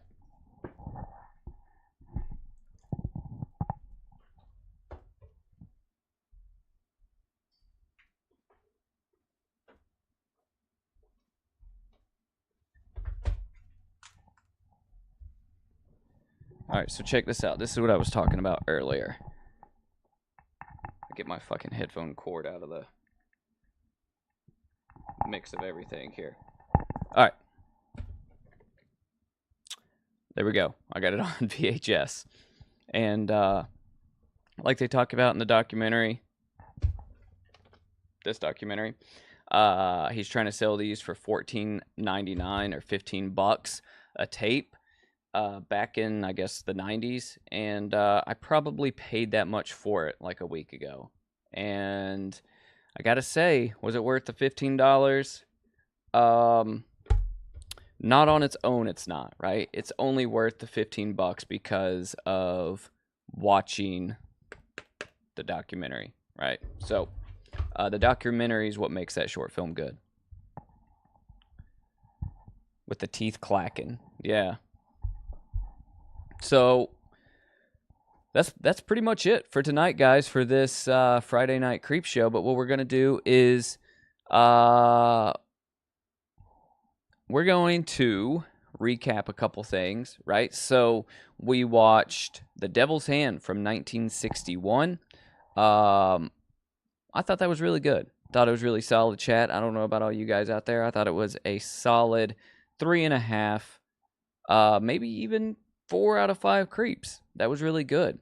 And I hope that you guys appreciate some of those older black and white horror films. I know a lot of you guys do. I know would be awesome if we could watch, like fucking whatever we wanted to watch, but YouTube doesn't allow that. So we got to watch a lot of public domain stuff, a lot of stuff that's on, indie films on YouTube and stuff like that. But we're finding diamonds in the rough, and I'm watching a lot of these movies that I've skipped over for years and years. And I'm really enjoying it. Like I said, if you are a channel patron and you know of something that you want to watch, it is easy for you to direct message me over there or just comment on any of the community posts, right? And if you have anything that you recommend for a Friday Night Creep Show, shout it out, right? But in order for us to be able to watch it and YouTube not shut us down, it has to be public domain, So we've tried watching all sorts of things in the past, and YouTube just tries to turn the stream off, which is a major pain in the ass. Think about what you want to watch. Think about what you want to recommend on next week's Cinema Creep Film Club, because this week it was Silverbat who recommended The Night Flyer. So I will post this up again tomorrow. I know it's pretty easy for you guys to remember, but I will post this up again for anybody that missed out on the stream in a community post. That way everybody knows, and anybody that wants to partake, whether you're here lurking, not commenting, not chatting, and you want to partake next week, by all means, Jet, I am glad that you came out, and I'm glad that you're active in the chat, and glad that you're coming back. You definitely are part of the creep community, and we're really glad to have you here. Frank, OG, Triple OG, Samantha Christopher, glad you popped in there for a minute or two, and hope to have you back, on next week's streams. Silverbat, Bobby Riley, Dead End was here for a minute, Boom Squad, Craig, Gamecock Chuck. I was just missing Sir Nicholas Woodall. You were here in spirit, and we hope to see you on the next one for sure. So I will say this, next week, if you're into horror video games and you don't know, every Tuesday night I play horror video games and live stream them, do sort of the same kind of thing, right? We talk horror, we talk movies while I'm playing, we talk video games, we talk all kinds of stupid shit. But, feel free to come hang out on those, even if you don't like video games. Frank's here, everybody's here normally, and we're just shooting the shit in chat while I'm, sucking at video games. It's a good time as well. Moving forward, I will give you guys more information about the Thursday night streams. Those are going to be the side quests where we talk about cryptids, and we talk about the paranormal, and we talk about things that are unusual and weird. I'm working on finding some people to interview that had some real life occurrences to some paranormal activity, right? And once I can get that interview nailed down, that will be the first episode. The following Thursday after I do that interview will be the first side quest live stream on a Thursday night. Just pay attention to the community post. I'll be posting it there. That is going to be super cool, so don't miss that. And those episodes are going to be anything and everything. Again, over on the Patreon, if you're like, hey, I want you to talk about SCPs, or I want you to talk about that dude that dressed up as a clown and was scaring people, we can do that, you know, because that's how those live streams are going to be themed out. They're going to be like, okay, well, let's talk about serial killer clowns, like in real life, right? Or let's talk about Wendigos, or let's talk about whatever, right? And that's what it's going to be, right? Let's talk about alien abduction stories, right? And if I can find somebody that has one of those and they want to come on the live stream or hang out and chat, or they want to just give me their story, then by all means, I'm going to try and get as many first-hand accounts for that type of shit as I can. So just to make it a little bit extra cool. Yeah, that's what we need. We need somebody that was in a satanic cult to come on here. We can talk about satanic cults.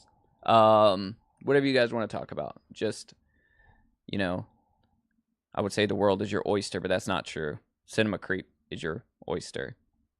Does that make sense? You guys get what I mean, right?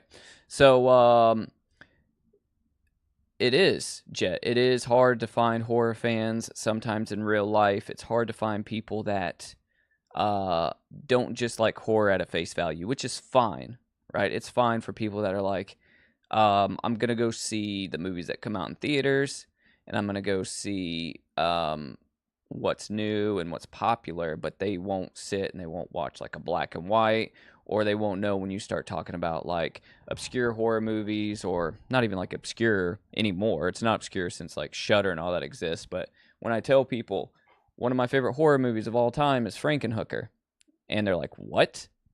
You know what I mean? They're like, that, what is Frankenhooker? You know, where I'm like, hey, some of the most beautiful cinematography you'll ever see is in the movie Inferno, right? You know, and I'm talking movies. It's hard to find other people that, one, understand what I'm talking about, two, have seen the movies, and three, that agree with me, you know? So it is good that you guys at Cinema Creep don't just watch horror at face value, which is fine if you do. You don't have to like all the obscure stuff, but it's good that some of you guys dig a little bit deeper, and we can have some of these funner conversations, right? But yeah, so that's basically all I got. I really appreciate you guys for coming out and always being active in the chat, and always, you know, speaking your mind, whether that's telling me the movies we're watching are shit or they're awesome or whatever. But that's all I got. And make sure that you watch the Night Flyer for our next Friday Night Creepshow. And as always, guys, I'm Drucifer. This is Cinema Creep, and I will see you guys on the next one.